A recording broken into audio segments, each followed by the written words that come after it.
All right, this is exciting, isn't it? Here we go, guys, in 5, 4, 3. Here we go. It's time for Joan Esposito. Live, local, and progressive. Thank you for the good programming, and I appreciate the content and really enjoyed every moment. It's a privilege to have you on your station, and it's good stuff. It's very educational. It's time for Joan Esposito on WCPT 820, Chicago's Progressive Talk. Howdy. How you doing? It is the first day of the weekend, because now we have 3-day weekends because that's how we live. And studies have shown we're more productive, we're happier, we're healthier with the 3-day weekend. So welcome to the first day of the weekend, Friday, August 14th. I hope you have delightful plans. It's getting to be ad season. I'm going to start with something a little lighter than most of the news of the day. We are going to be inundated with lots of political ads. I'm not going to share each and every one with you, but I'm going to try to bring you the ones that I think are best. Most of the ones that are out right now that I think are the best are, they're not necessarily humorous, but, let's say, Abdul El Sayed, man, oh man, look up his ads. He is a dancing fool. He is taking popular rock songs, pop songs, and dancing to them. And as the artist sings the song, on the closed captioning, they have rewritten the lyrics to talk about how important it is to vote and Medicare for all. It is, he did that first ad that I shared with you with his grandparents. Well, the dancing ads are pretty good. And by the way, one of the songs that he dances to is a Taylor Swift song. You may have read recently that Taylor Swift has, her lawyers put the White House on notice that they were not permitted to use her songs, her music, for anything. And they apparently have stopped using Taylor Swift music. Apparently, at least part of the time, they were using Taylor Swift music when they made posts about the Iran war. Ooh, that's terrible. So the White House is no longer using Taylor Swift's music, but Abdul El Sayed has permission. And he is dancing his little heart out. Obviously, an ad that just has a pop song and relies on closed captioning isn't really one that would really translate on the radio.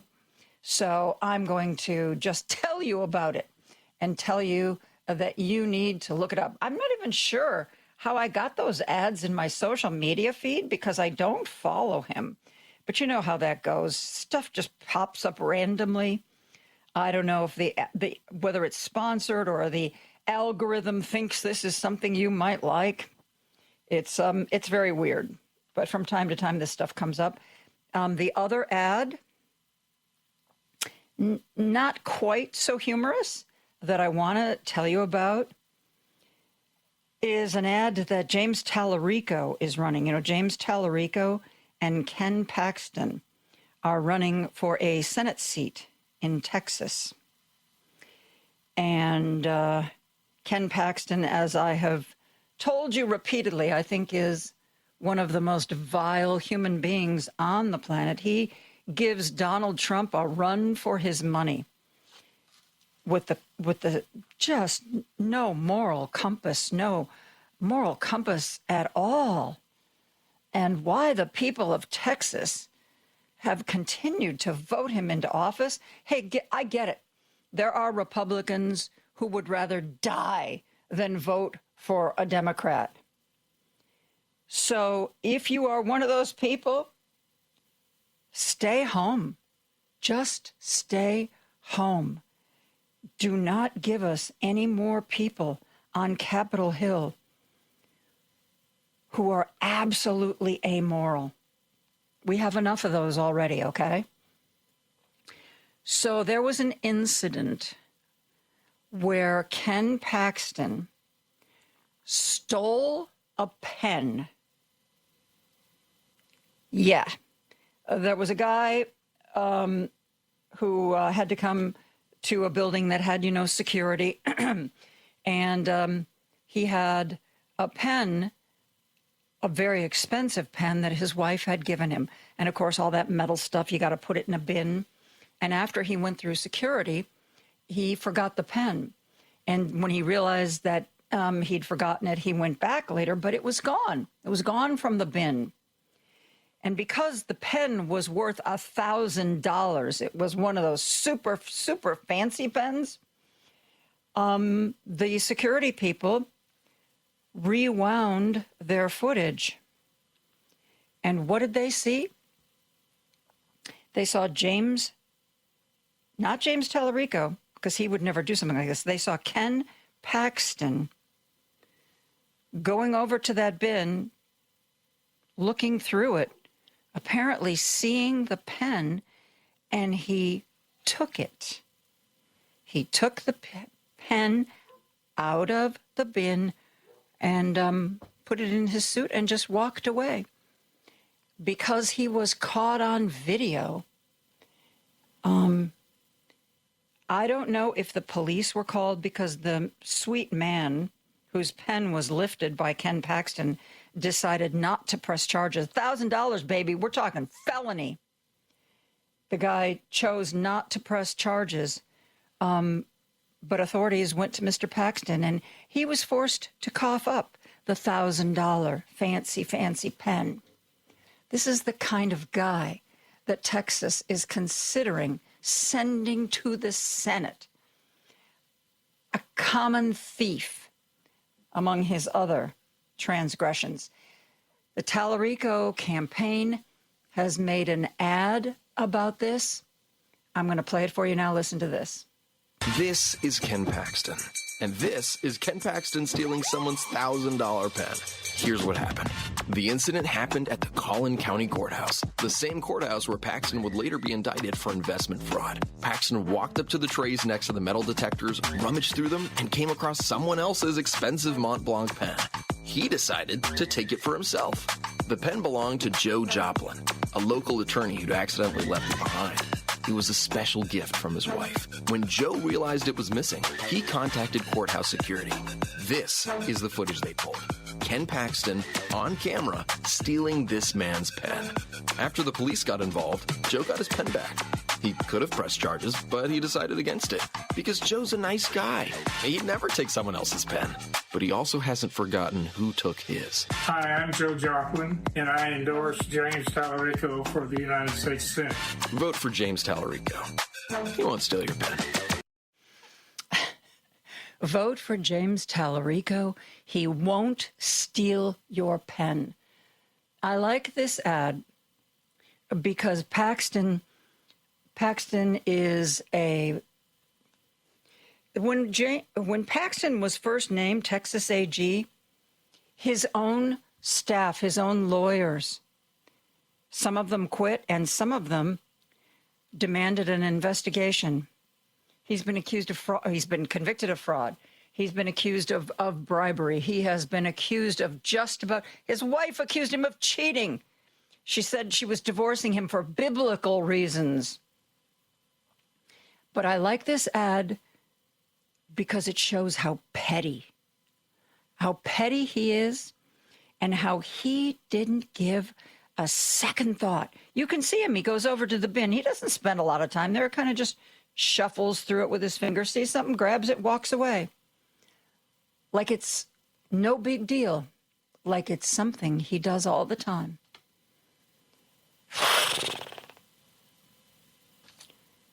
People of Texas, you may hate the Democratic Party, but the choice here is clear. Do you want somebody of good character, or do you want somebody who, without any hesitation or a second thought, helps himself to someone else's possessions. I cannot believe that the polling shows that this race is neck and neck. And I hope everybody sees this ad and understands just how pathetic Ken Paxton is. Okay. Moving on to the other news of the day. Donald Trump, according to The Guardian, is not worried about the conditions on the USS Abraham Lincoln. And he said 250 days at sea is, quote, not nearly enough. Not nearly enough. The guy who dodged military service because of his bone spurs over and over multiple times is trying to tell these sailors that they're not, they haven't been on duty long enough, despite the fact that they were supposed to go home last May and their deployment was extended.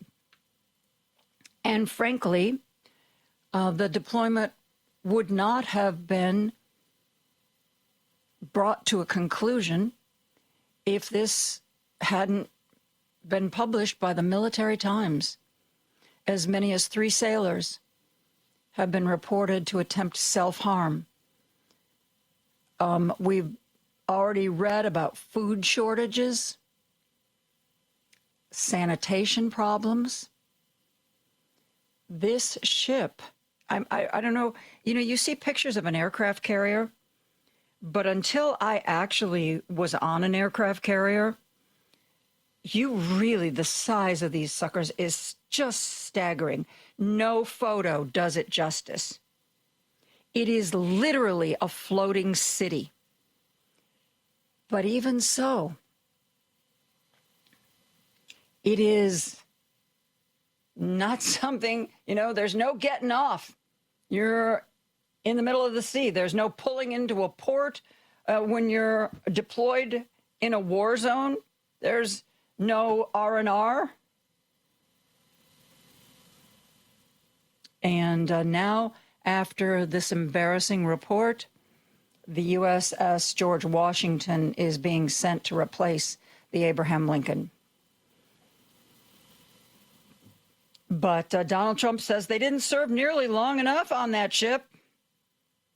They should, 250 days at sea isn't enough. And of course, Pete Hegseth is like his usual. He didn't know anything about it. And he doesn't believe it's true. It's not true. Because, we have all these systems in place to make sure that, the food deliveries keep up and everything else. So it can't possibly be true. These claims have to be false. That is how the head of the Department of Defense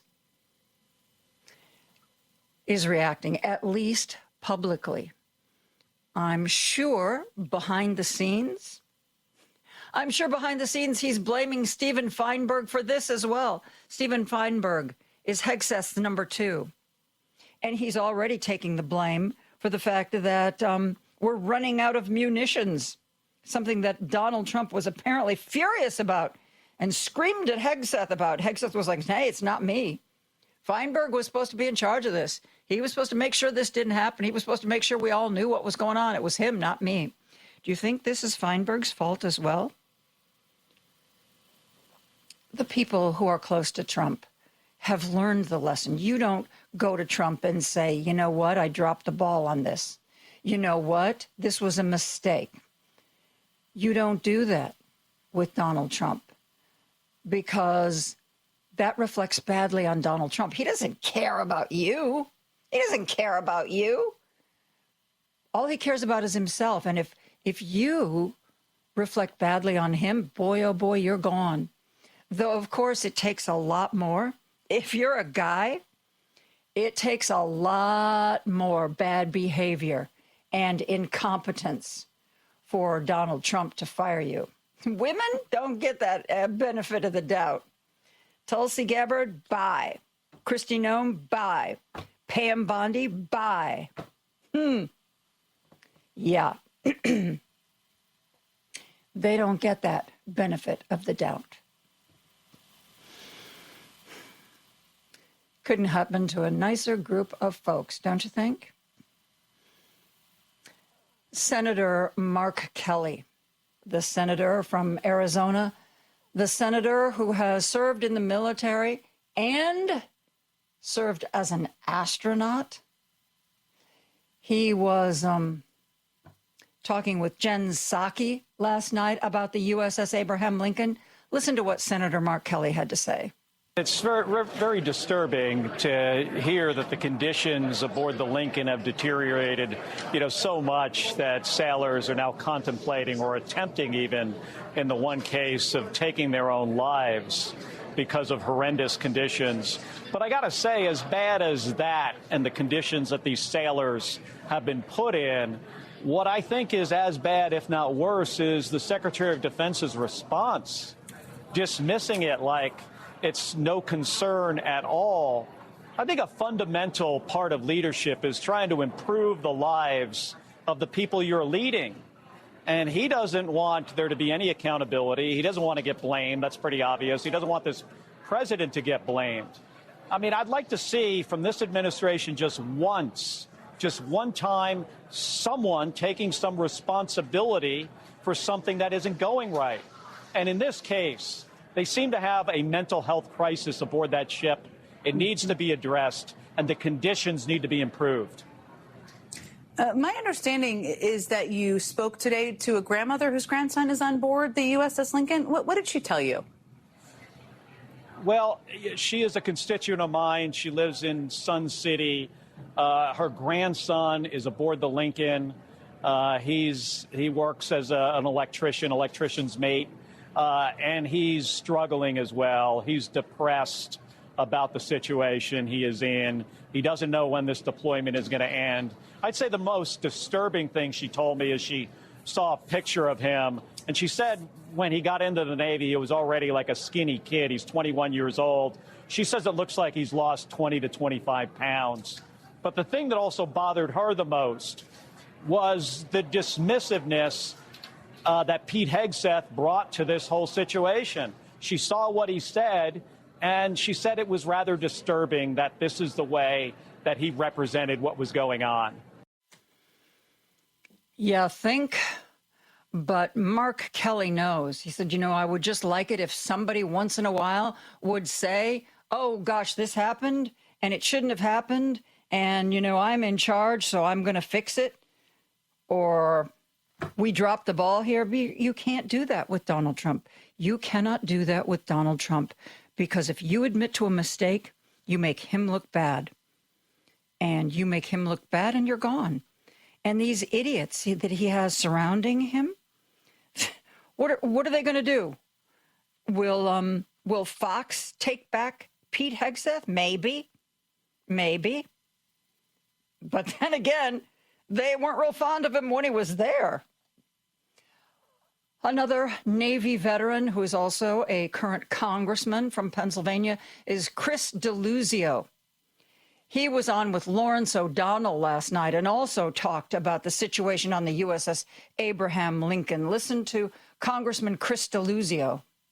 Who was asking questions in Donald Trump's inner orbit before they decided to start this war? The Republicans in Congress who cheerleaded this war, did you think through what would happen when you extended a carrier this long, when you pulled a carrier out of the Pacific, leaving a void for China to fill? These are basic questions you should have asked before you started this war.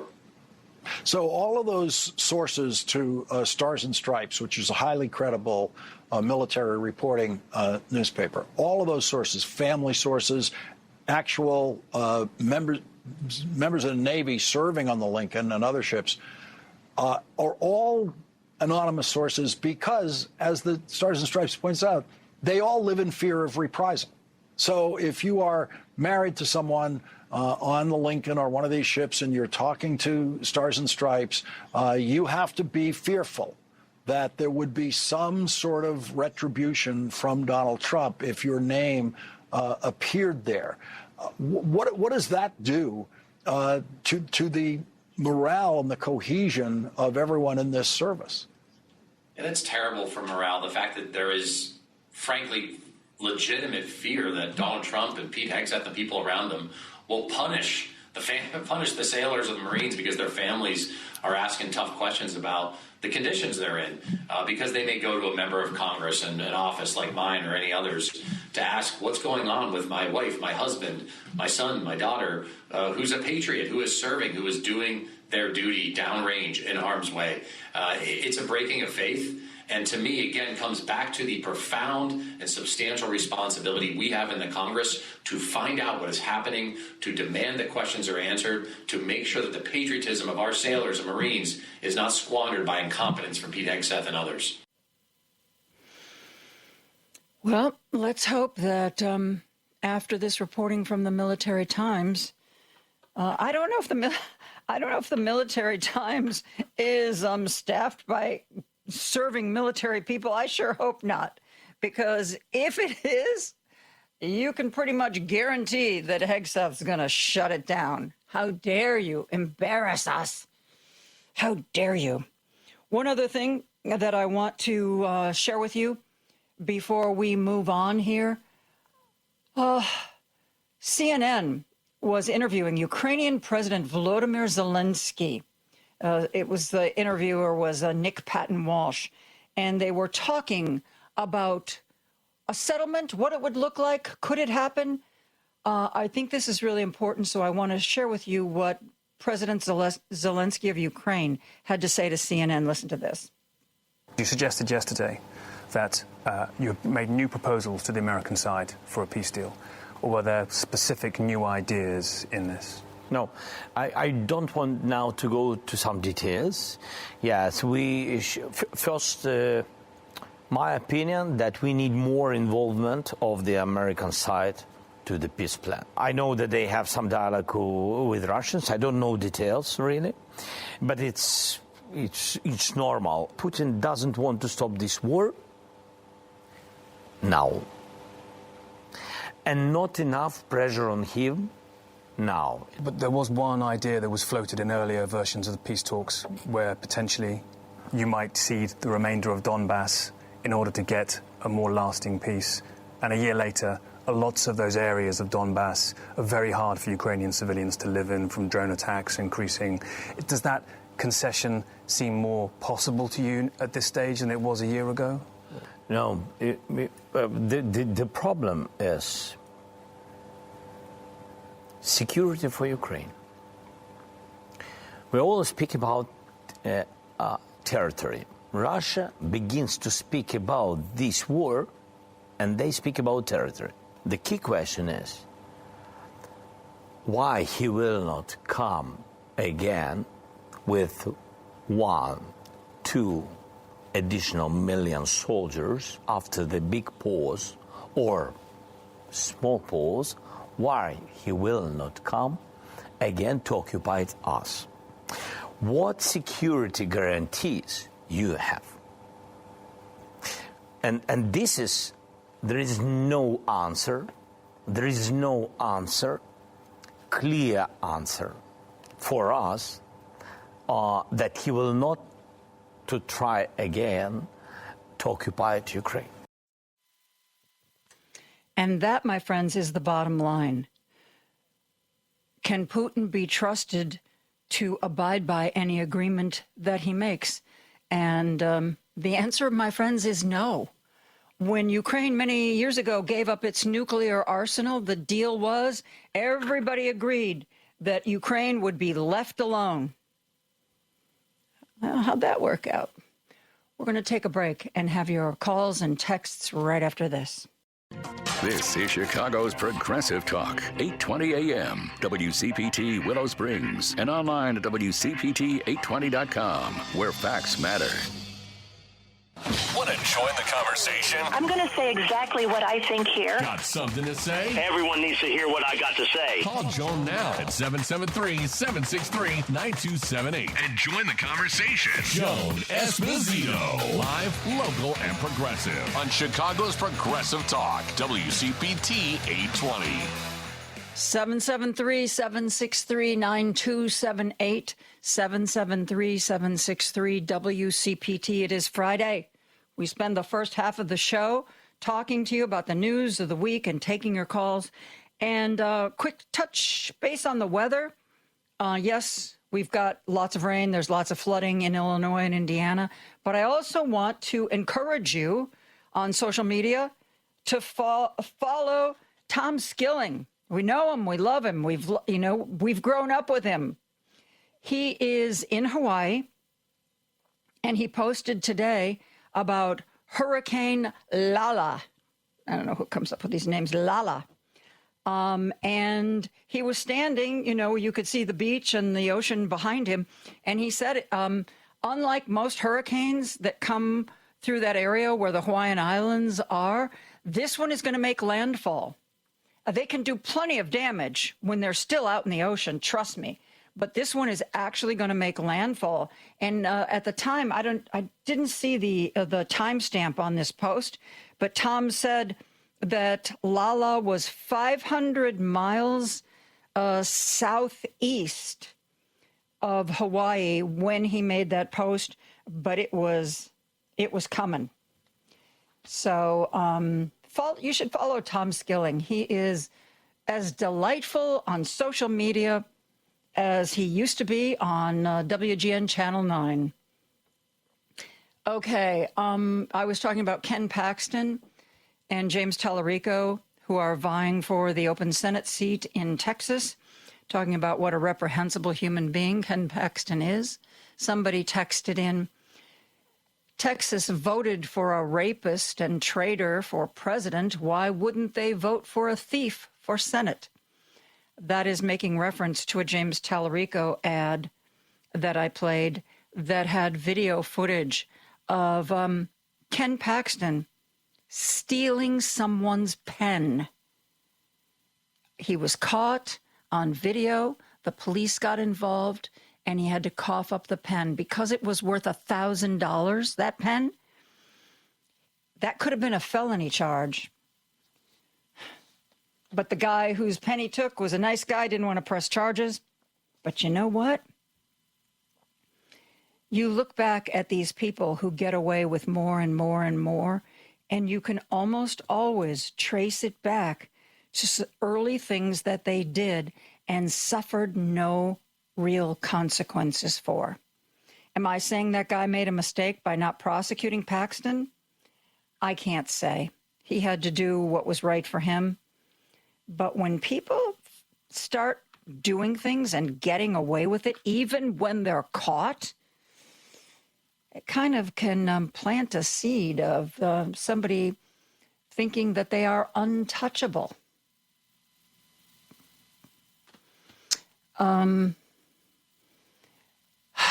Okay, let's go to the phone lines. Carl is on the line from Kankakee. Hello, Carl. Hey, Joan. You said some Republicans would rather die than vote for a Democrat? That's what they tell me. They may regret that decision after they do die. Yeah. Yes, I agree. Trump in the container, ham in a can. Yeah. Yep. That didn't tickle your funny bone? It did. I was still thinking about what's going to happen to those people who voted Republican after they die. I was trying to imagine what that scene would look like. Too much a plethora of delight. I understand. Yes.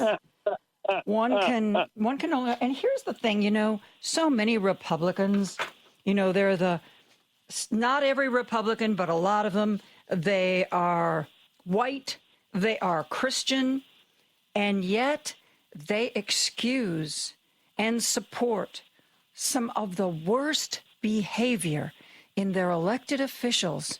And I don't understand that disconnect. Is it power at any price? Is that what's happening here?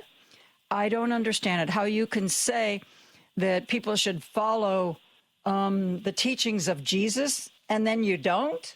I don't get it. I'm very confused, like I am about many things, Carl.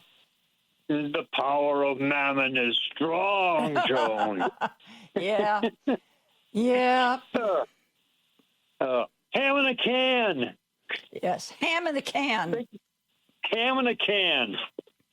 It just rolls off the tongue. And you know, one thing that I have to share with you.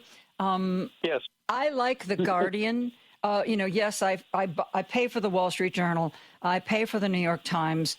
And I pay for The Guardian. But The Guardian is the only one that even in their headlines puts things in context, you know.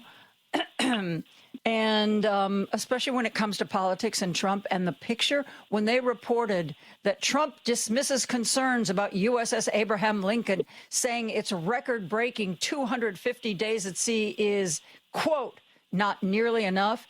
And the picture they use of him, apparently on this day, he wasn't wearing his new wig, but his hair, which he is, of course, so vain about, just looks ridiculous. It's blowing all over. So anyway, just a little thing. I'm a big believer in The Guardian. If you're interested in following any mainstream media outlet and you're not sure who you can trust, The Guardian US. For $5 a month, you can get the digital paper. For $15 a month, you can open up the articles on the app as well. That's a separate payment. So it is. It's a good one. Yeah. No, I appreciate you quoting it all the time, Joe, and I really. That's why I listen. I'm a terrible reader, but I'm a great listener. Well, you know, some people are visual learners or like you, auditory learners. Not everybody takes in information the same way. But you have to take in information one way or the other, as opposed to Trump, who I think just hears from his inner circle how fabulous he is. Oh my God, people love you. Oh my God. Yeah. One of my big points is that we need to transfer all the heinousness that Trump does and his henchmen do, and transfer that onto Republicans in the popular mind. Well, they created this monster, and they're going to have to take responsibility for him. And that equals November success. Yes. And that's the eye on the prize. Shout out to caller Al. He's always got an eye on a prize for it's November. How do we get people to the polls? And by this is like golden with Trump saying that's not nearly enough. Yeah. The military rank and file are turning on him like hungry dogs. Yeah. And how he ever fooled the rank and file military into thinking that he was their guy is just beyond me. It is just beyond me. We had WW cage match on the White House lawn. That's why they love him. Ugh. And one last, Lady B last Saturday, it was her mom's 90th birthday, and I was talking.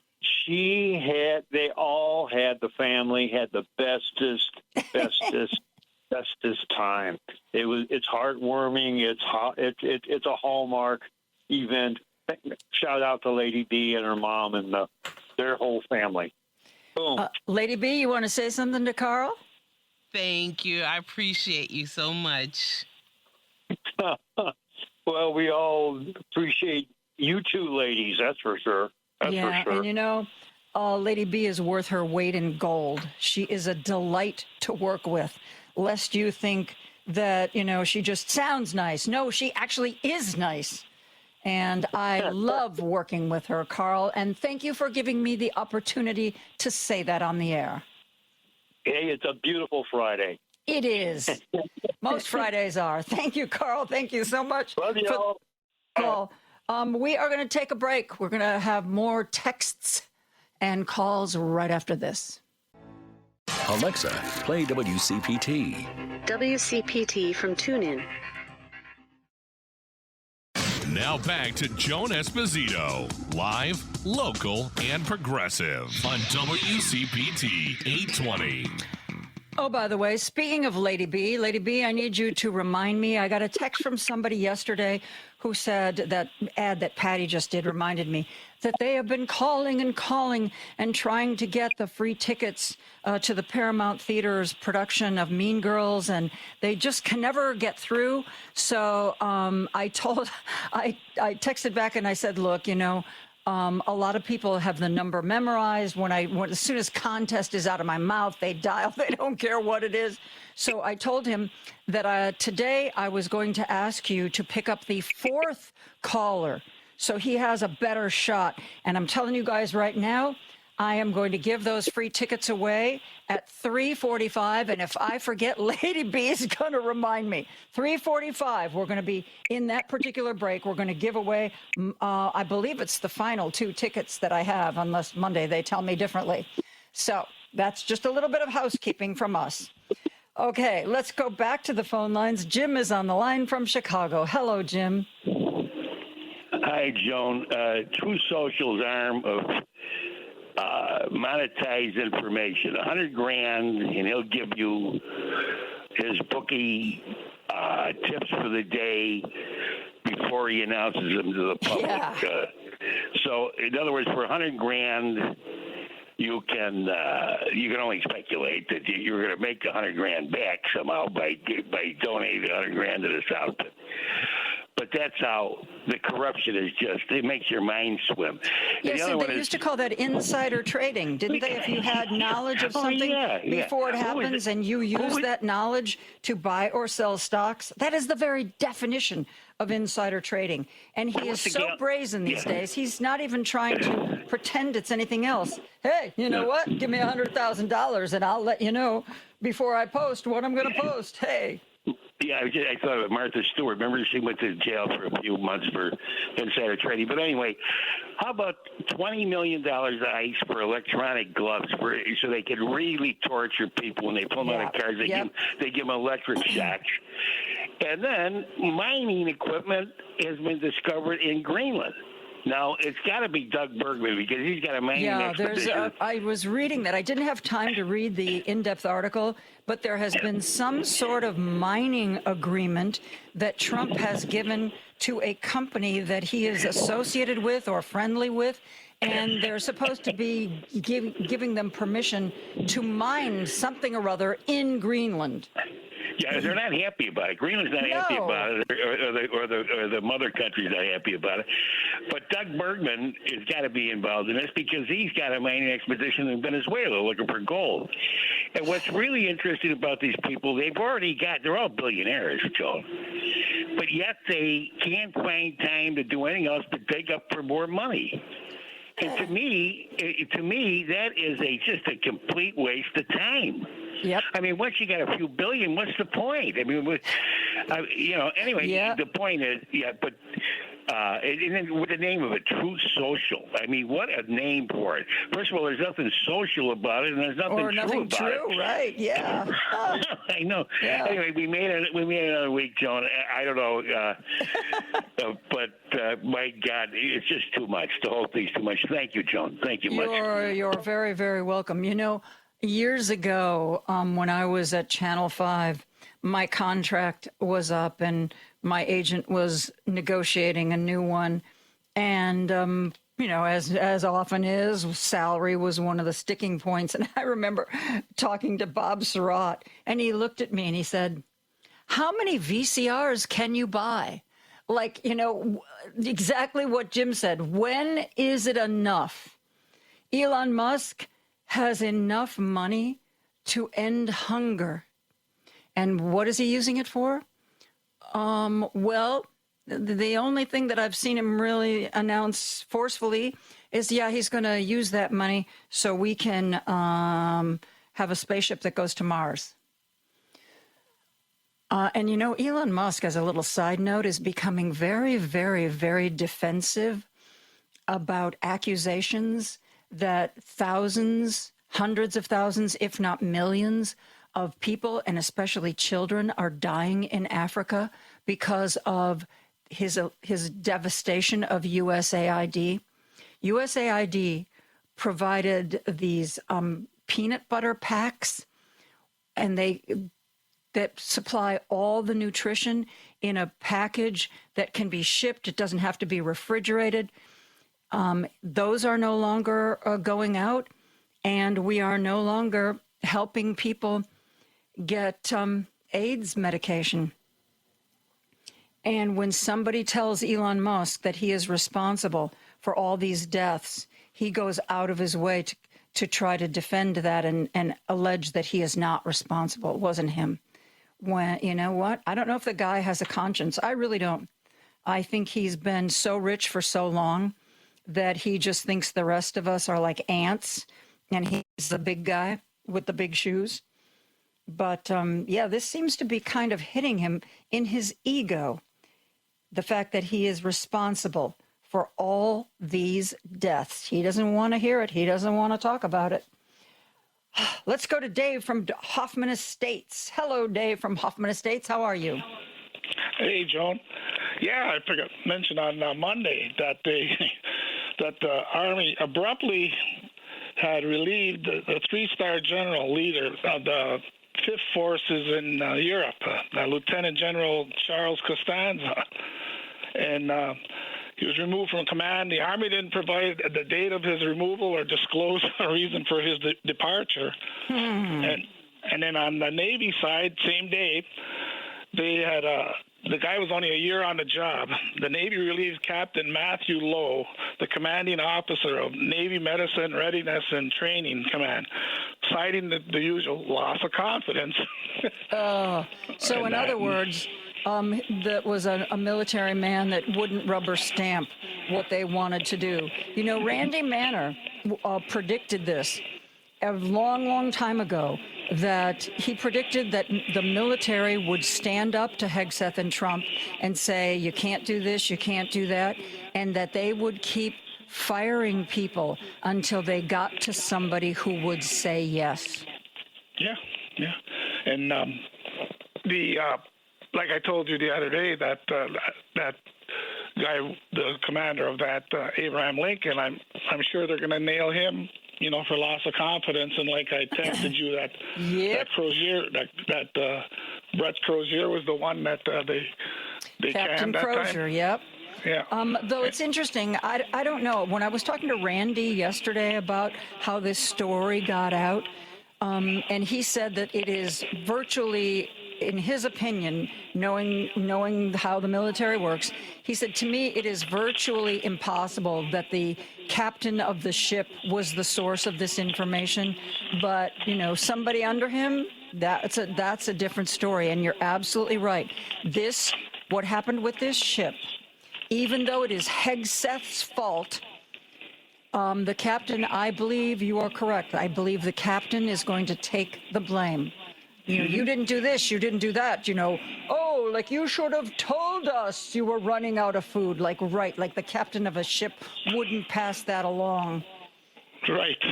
And I read an interesting one the other day about where Robert Reich had put in his latest column about, like Richard Nixon's Attorney General, John Mitchell, Blanche has carried out the illegal orders of the President of the United States. And as Mitchell's fate, Blanche should be behind bars. Mitchell served 19 months for a 2.5-year sentence for conspiracy and obstruction of justice in Watergate that time. Instead, Senate Republicans have given Blanche a promotion. Yeah. You know? Hey, I know. You get, on the text, did you get does my name come up? Because you didn't. I sent you the one like you talked about, like Trump, you know, the hair, like this is the internet is named as new. No, I don't see your name here. I've got Greg from Lake in the Hills. I got Carl in Kankakee. Yeah. I didn't today. Yesterday I sent.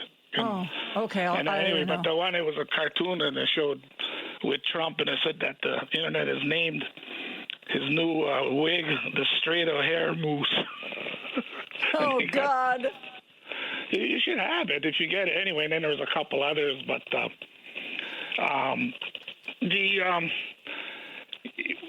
host, you guys, we're kind of letting it slide by. But don't you think that maybe hosts and even if people are door knocking, should be voicing already to these families that got 17-year-olds who will be 18 before November 3rd, that to get them registered to vote. Yes, absolutely. In Illinois, there is a move, and I don't know if it's something they do in school, but I've read about efforts in Illinois to make sure that high school students who are about to be of voting age get registered. What other states are doing, who knows? Because it seems like in other states, especially red states, the fewer people who vote, the better. It seems to be the thinking. Well, hopefully, because it's been pretty quiet. I ain't heard no advertisements for that. And, I mean, we're going to get caught with our pants down again, and it's just like, oh, my God, how come we lost?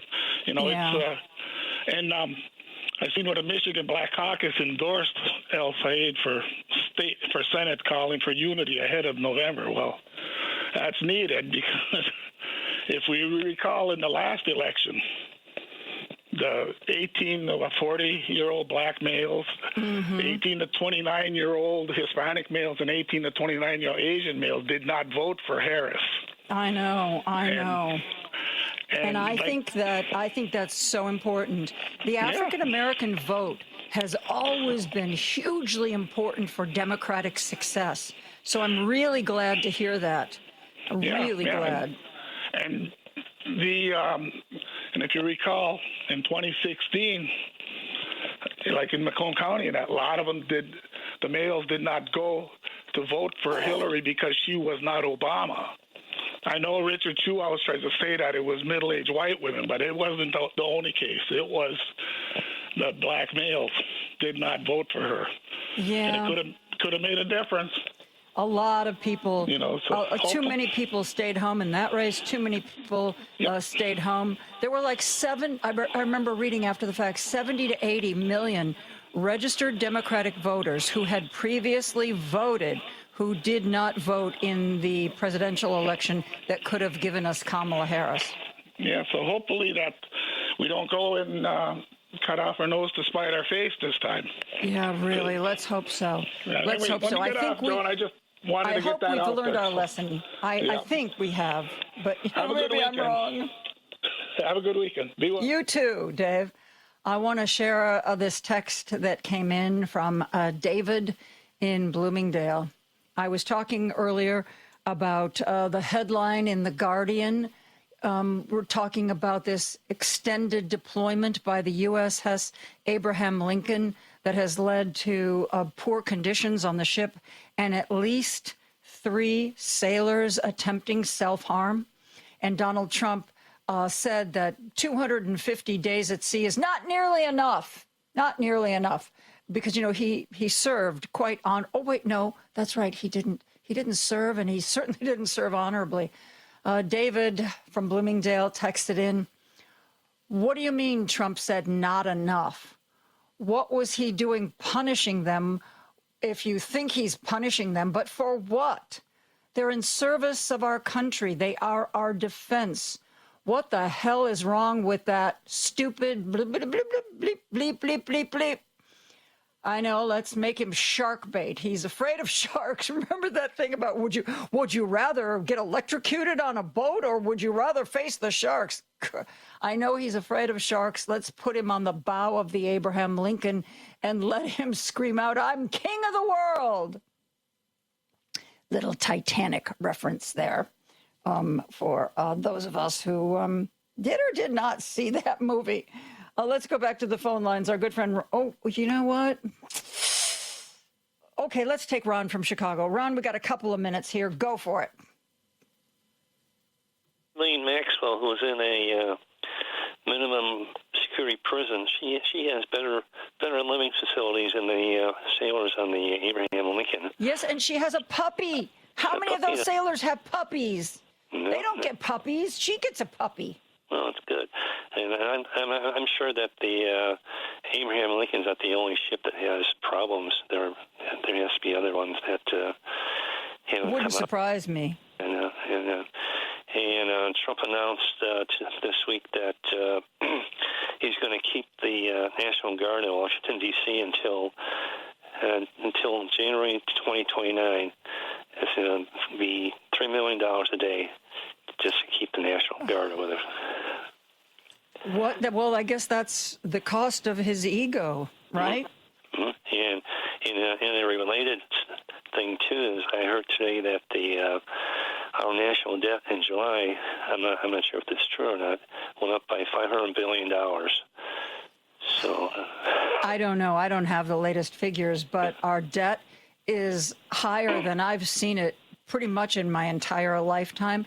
And, you know, I love this. When a Democrat is in charge of the government, Republicans scream every day, oh, she's adding to the deficit, our debt is out of control. And yet the debt is higher than it's been in, like I said, as long as I can remember. And do you hear one Republican complaining about the fact that we have $1 trillion debt? Yeah. 44 trillion now. Yep. And also one more thing, the bad economic news is that the personal credit card debt is at the record high. Yeah. Because people are... David Hochberg's been talking about that for a while, that when people get into trouble and, you know, they're not making enough to buy food and pay the rent and put gas in the car, that's when they start, you know, rolling up credit card debt. Yeah. Yeah. All right. Okay. Thank you. Thanks. Thanks, Ron. We are going to take a break for news. We are going to continue on the other side of the news, taking your calls and reading your texts. We'll be back after this.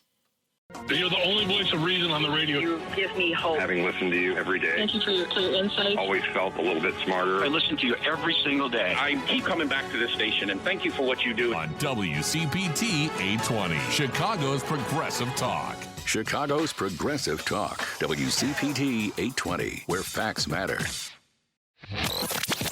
It's time for Joan Esposito. Live, local, and progressive. Joan, as always, exceptional work from you from, you know, your TV days all the way up to the day. You're truly exceptional, and thanks for this great show you have. It's time for Joan Esposito on WCPT 820, Chicago's Progressive Talk. It is Friday, which means that the entire first half of the show, we just talk. You and me. You can text me. You can call me and talk on the radio with me. The number is 773-763-9278. If you've never called in before and you're thinking today might be the day, 773-763-WCPT. I love to talk to all my callers, but especially first-time callers. I'm also going to share this text with you. It touches on a story I haven't really talked about. The liar in chief has no self-awareness or shame. As a former military retired, my cousin served on board the Abraham Lincoln as a lieutenant commander when it was commissioned. Between the complaining about our service members and wanting to revert back to old launch systems, which will cost billions, we are disgusted with this multiple draft dodger. What he's talking about, again, this has been reported widely, but I like to read it. Military.com is where this article is now, but you can find it. The Associated Press and other news organizations reported this. Okay, when a plane takes off from an aircraft carrier, as you know, those are not long runways. So they use what they call a catapult to give the plane extra oomph so it can get up to speed faster and take off and go into the air instead of into the sea. The new way of doing that is something called EMALS, Electromagnetic Aircraft Launch System. And this is what's now used to catapult our military aircraft into the air. It is a system that doesn't require as much human input as the older systems, which are powered by steam.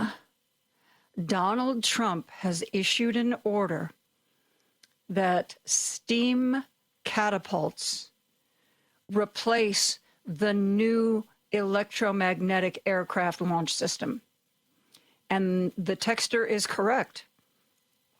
Pulling out the new systems and putting in the older system, which, remember, is more labor intensive, is going to cost billions of dollars.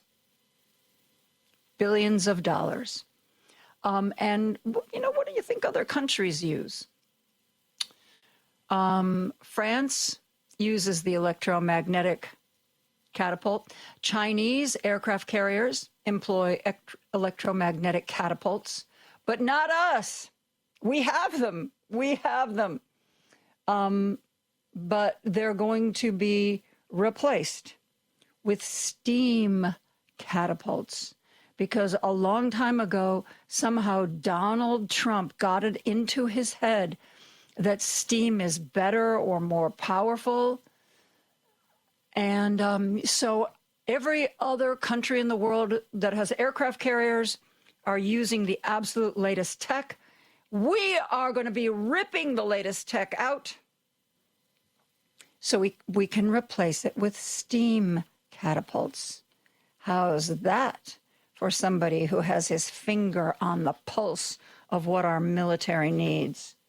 I know, me too. Okay, let's go back to the phone lines. Chi-Town Dave is on the line. Hello, Dave. How are you? Oh, yes. Good afternoon. I love getting on the radio. I really do. Well, you're very good on the radio, so take it away. Well, I try to be good on the radio, but I'm going to tell you folks something, and this is for all of you hate listeners as well. I want to get this message to you. I want you to know that I've never hated a man such as I hate Donald Trump. I hate him so much.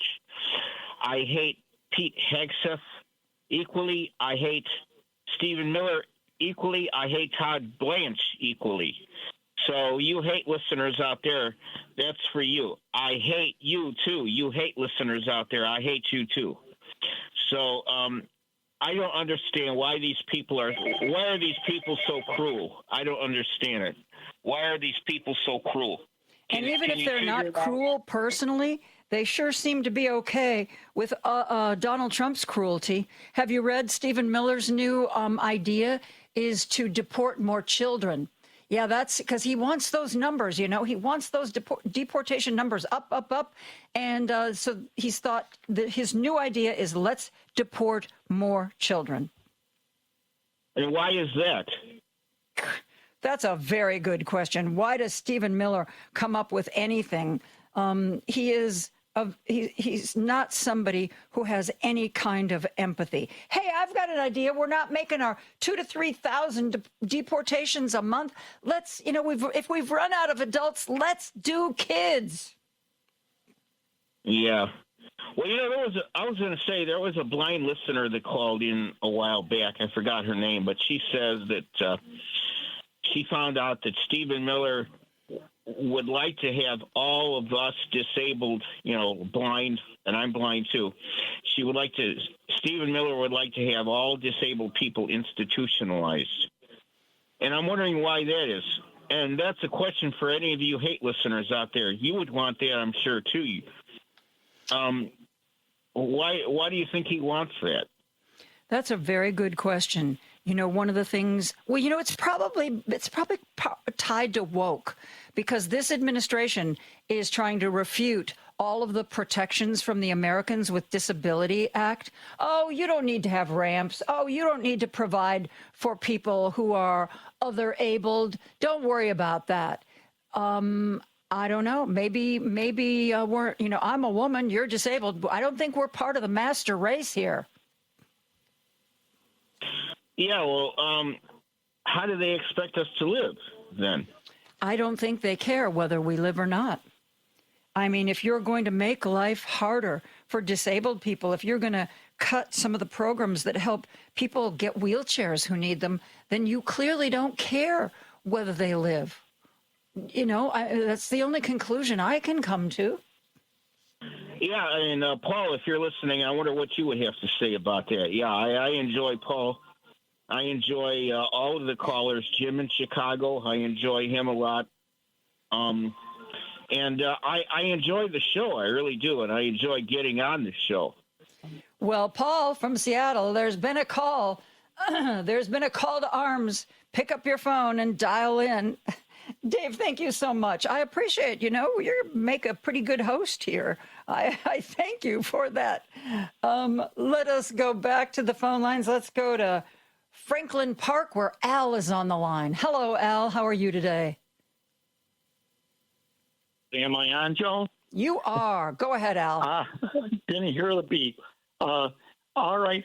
One quick thing on the USS Lincoln is there's actually 5,000 people on that ship, and sometimes those people do not get up to be outside that much, for even a week or sometimes. So they're and they have to maintain that ship against just a lot going on. As you can see, how they can get a little bit depressed.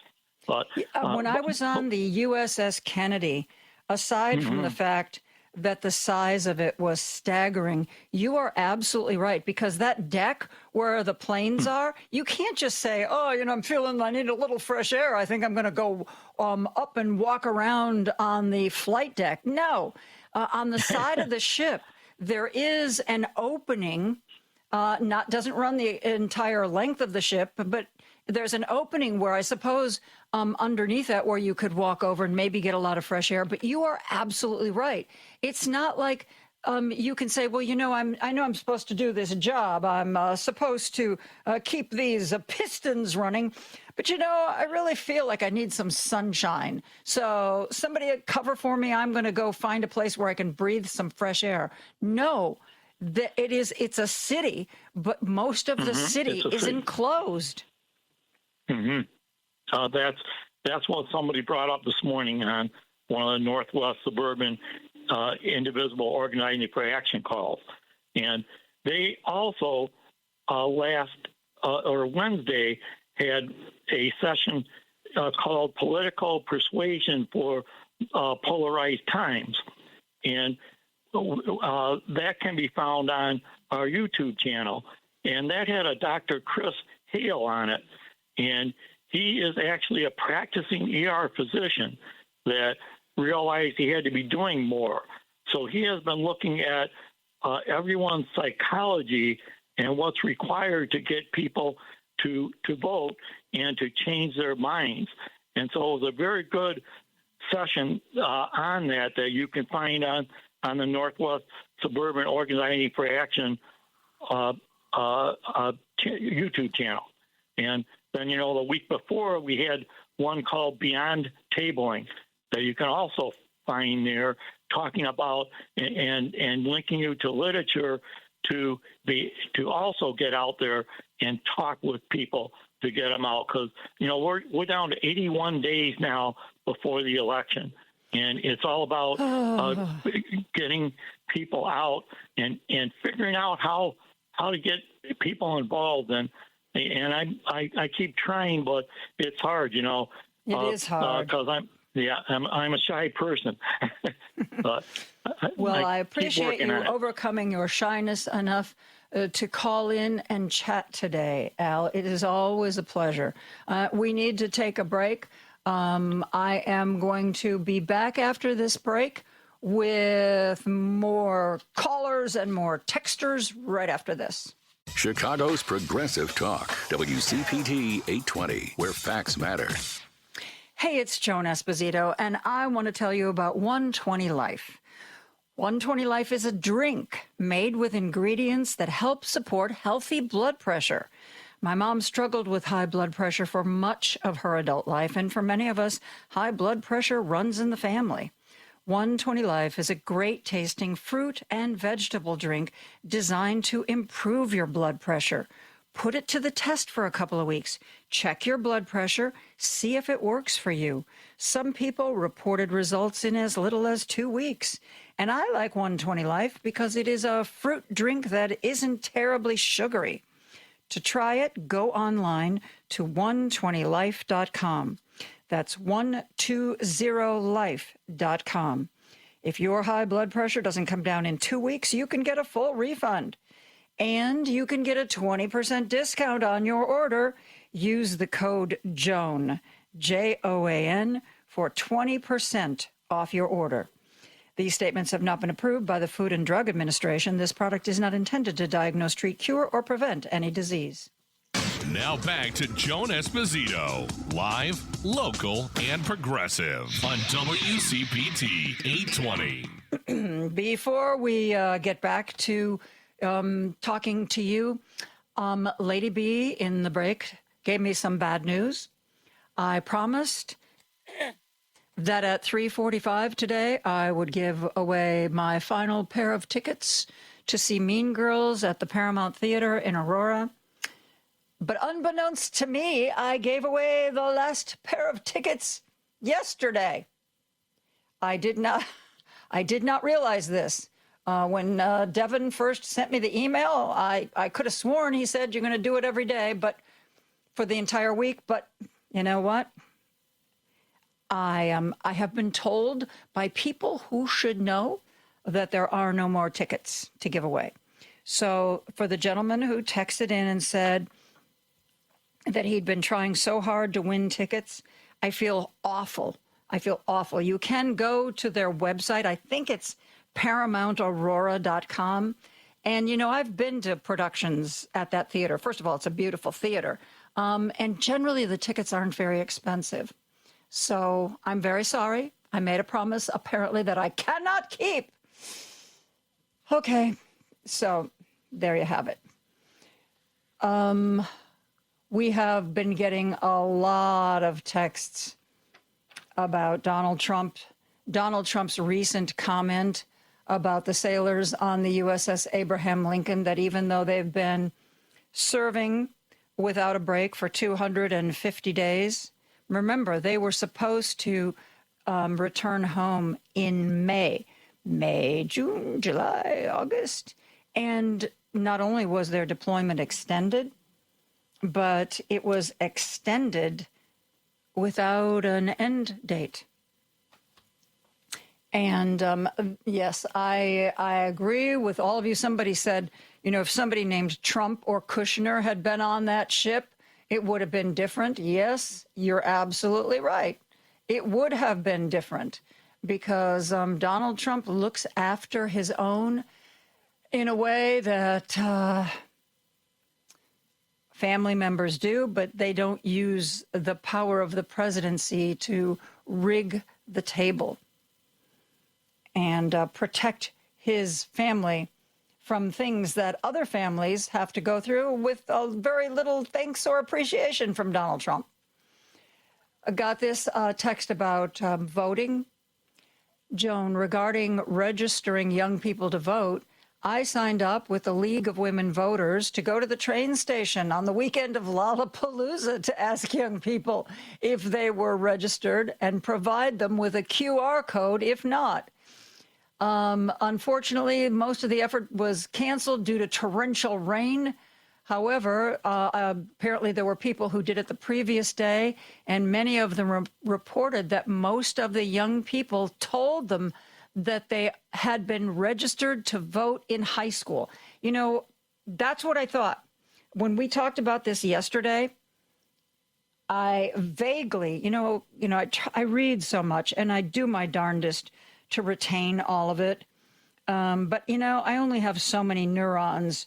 So I vaguely recalled that at least here in the state of Illinois, we do have a program to register young people to vote while they are still in school. And I'm glad to know that does indeed appear to be the case. So thank you so much for sending that text in.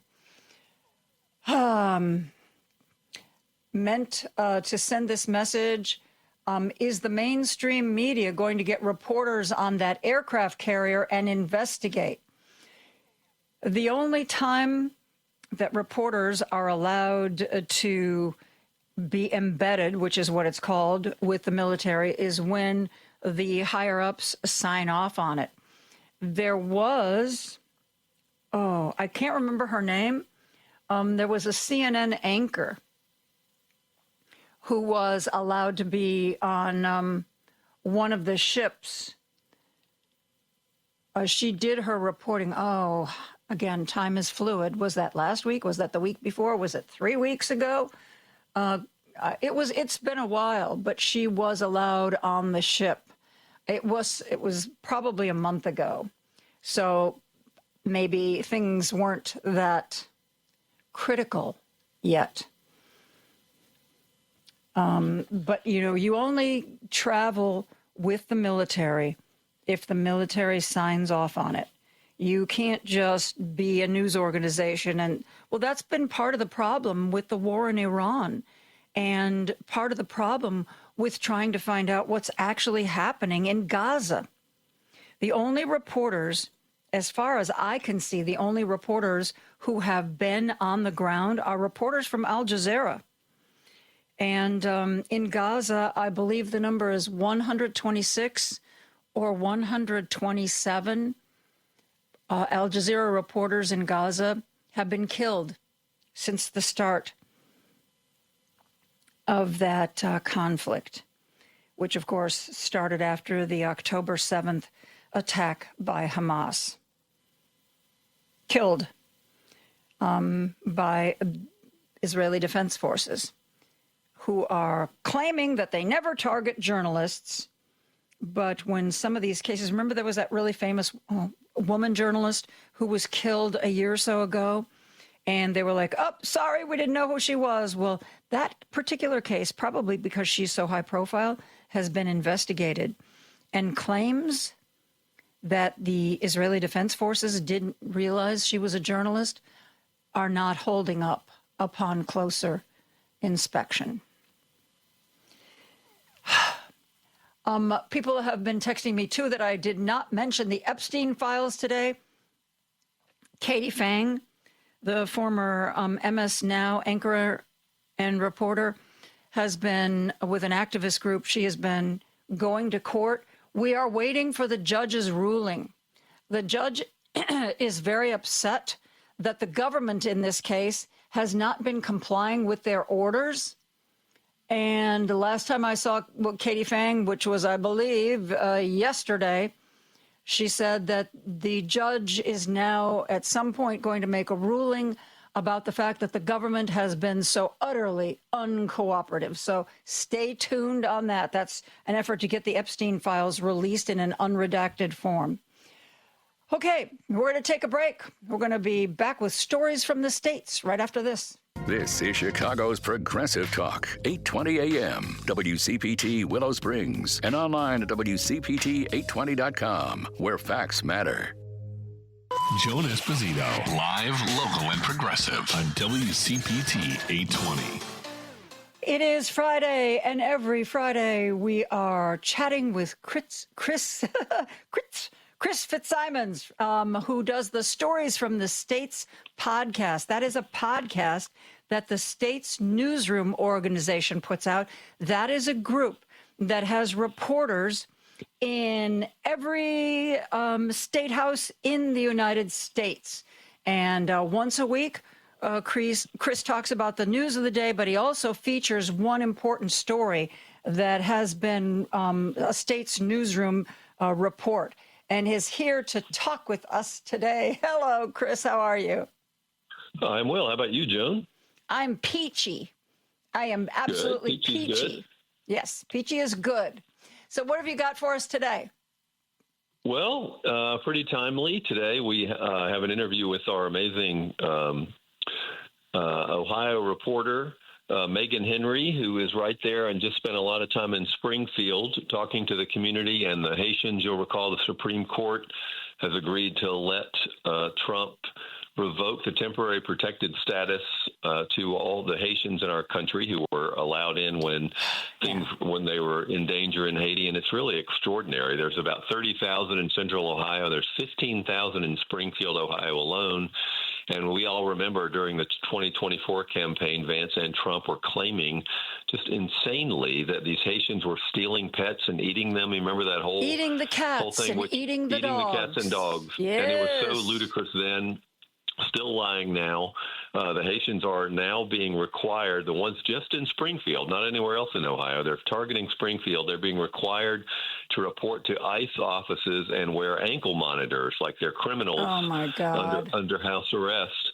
And they're trying to get them all the ones in Springfield to wear ankle monitors. The business community in Springfield, by and large, is upset and panicked because there's so many great workers among those Haitians. Governor Mike DeWine, to his credit, a Republican and had been a Trump supporter, and I suppose still is, I'm not sure, has spoken out forcefully and tried to talk Trump out of this, but to no avail. And so the whole city is sort of on this heightened, panicked alert, waiting for this mass sort of arrest of all these Haitians, and they're actually now forcing them to come in or getting them to come in and wear these ankle monitors.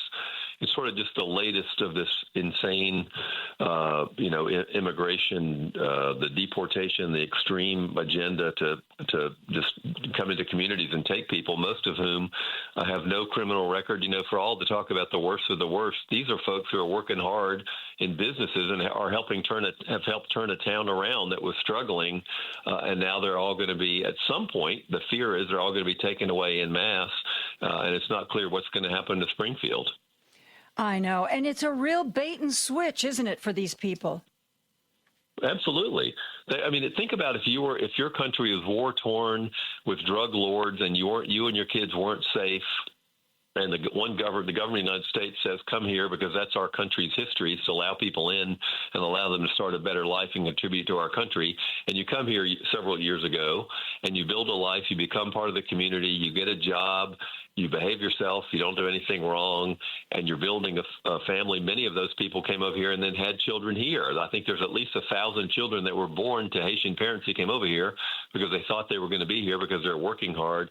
And now all of a sudden they're told you have to come in, you have to wear an ankle bracelet, and at any time we're going to gather you all up and send you back to Haiti, where, by the way, things are not much better. Yeah. And we did this with people from Venezuela as well. They had temporary protected status, which means they're not in this country illegally. And then Donald Trump wakes up one morning and says, that TPS, that temporary protected status, you know what? I don't like that. It's gone. I'm pulling the plug on it. So somebody who was on a Monday in this country legally on Tuesday was in the country illegally and through no fault of their own. You still there, Jen? Yeah, I'm here. Can you hear me? Oh, sorry. I can hear you now. Sorry. Right. Yeah, it just changes overnight. I was just, there are apparently more than 200 gangs in Haiti. There's almost 6,000 people that were killed here in Haiti. Children are targeted. These people came over here to be part of the American dream and are working hard, aren't committing crimes. They were scapegoated in an election. I don't think it's an accident that they have darker skin. And here we are. We are literally going to devastate a town, much less the individual people, families, parents, children. It really makes no sense. How can you tell somebody to follow the rules? They uproot their whole life, build a life, and then you change the rules because you don't like people from other countries. And you're going to devastate a community. There are a lot of people. The town of Springfield is going to suffer as well as these people directly. Absolutely. And even when the Republican lawmakers complain about this, it doesn't seem to have any impact on what the White House says and does. It's almost like Donald Trump doesn't care about them. Huh. No, I think it's Donald Trump and Stephen Miller. And, it's probably not a coincidence that the last polls I've seen show Sherrod Brown significantly ahead. I do think people in larger Ohio have woken up a little bit, and I don't think the majority of people in Ohio support sending back these folks who have worked hard to become part of the community and endured racism, obviously, during the campaign and threats.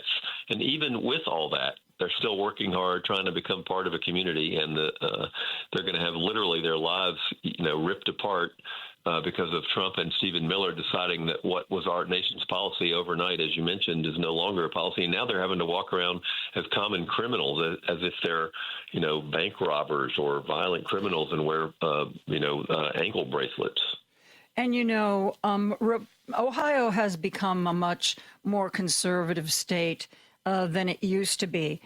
But the people of Springfield, I've read, are up in arms over this. They have embraced these Haitians into their community, and they like them and they value them, which, is saying a lot, because as you pointed out, there's quite a skin color difference here.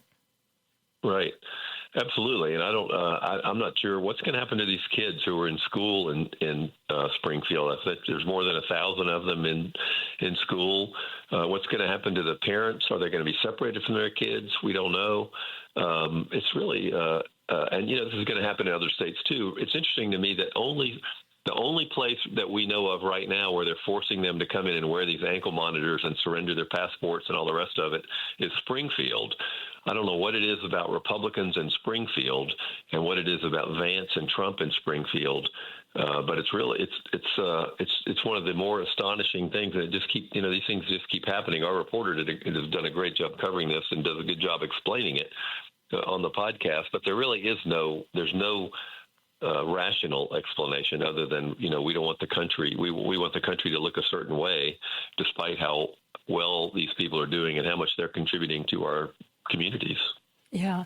And your reporter on this, I believe, is Megan Henry. That's right.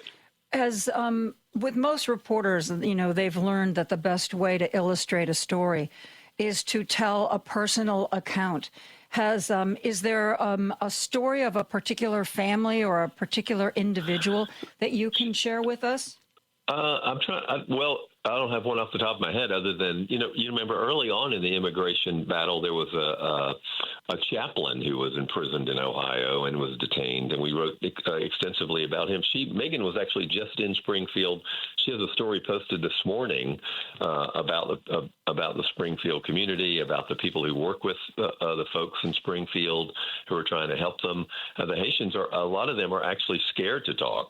Mm-hmm. The message sort of going through her story is that people were completely panicked and worried about what's next and sort of walking on eggshells, worried about coming out of the house. How are they going to go to work?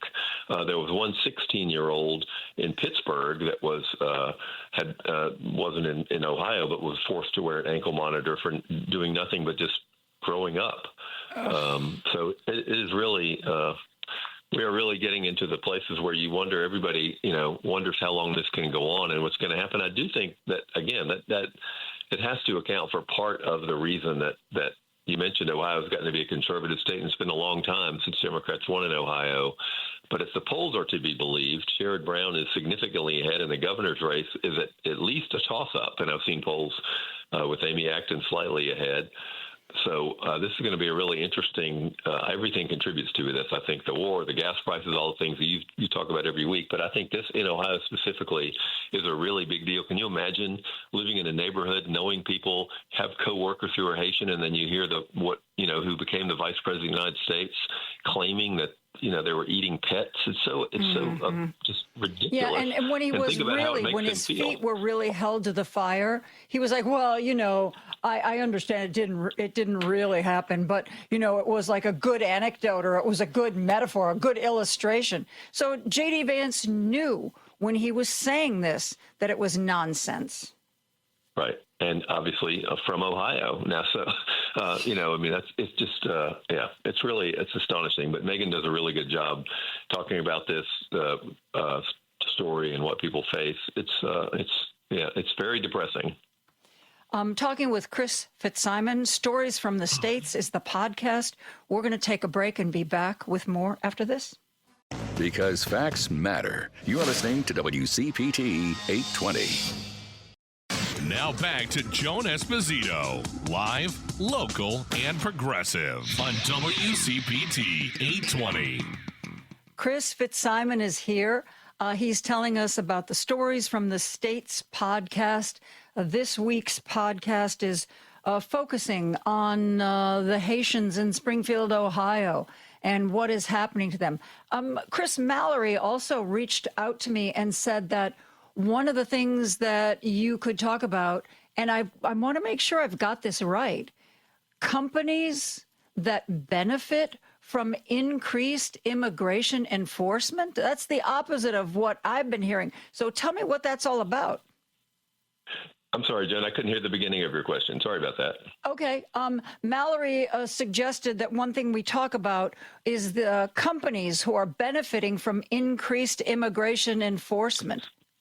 Oh, yeah, absolutely. Well, that's a whole sort of another interesting story where there are all these, you probably have talked about or have heard about, I think we may have even talked about before, Core Civic, which is a prison company, which is both building detention centers for undocumented folks who are being rounded up and held, and in many cases with terrible conditions. There's been a lot of publicity about how they're being treated. Core Civic is about to open a giant, we broke the story this past week in Tennessee, a giant 24-hour call center where all sorts of people can call and talk about immigrants and check on immigrants and turn in immigrants. That is now in a rural part of Tennessee. That's a big debate there. So all over the country, there are all these people cashing in. And the craziest one to me, I don't know if you have already mentioned this, but for a while, the Trump administration ended funding for immigrant children for legal representation when they had to go before an immigration judge to find out what their status was. Then at the last minute, he gave a big award to a small law firm in Texas that had never done immigration law before. They quickly put an immigration thing on their website, so they're making a ton of money with no experience. Ugh. So at the same time that we're doing these terrible things to people and that we're ruining communities, we're sort of doling out cash with no bid contracts to build facilities, to build call centers, to give lawyers money who are supportive. And the Trump firm is a big Trump supporting law firm. It's been reported. We've been reporting. People have been reporting. So there's a sick sort of profit motive at the same time. Ooh is probably the mildest reaction I could have. Yeah. It's really, there's the terrible policy. There's the inhumaneness of it all. There's the rupturing families, breaking up families, ruining communities, and then there are people who are getting wealthy off of it. And it's really something. And I've read reporting for years about activists who want to get rid of the whole idea of privately owned prisons. Prisons for profit. It's been documented over and over again that how do you make a profit with prisons? Well, you cut medical staff. You serve lower quality food. I mean, it's a recipe that's pretty clear how you make a profit over private prisons. It ain't a good idea, and I wish there was a ban on it completely. Well, and also, if you build a private prison, they only make money if their beds are full. Mm-hmm. So what kind of message does that send to policymakers? And all these prisons, all these private prison companies, Core Civic included, have lobbyists, and they claim they're not trying to influence the laws, but their profit depends on how many people go to jail or go to prison. The other big thing you probably talked about, which is I'm still trying to get over it, which is along these lines, which we talked about this week. We reported this week, talked about it some on the podcast, is the $20 million no-bid contract to give ICE agent electric shock gloves. Oh, God, yes.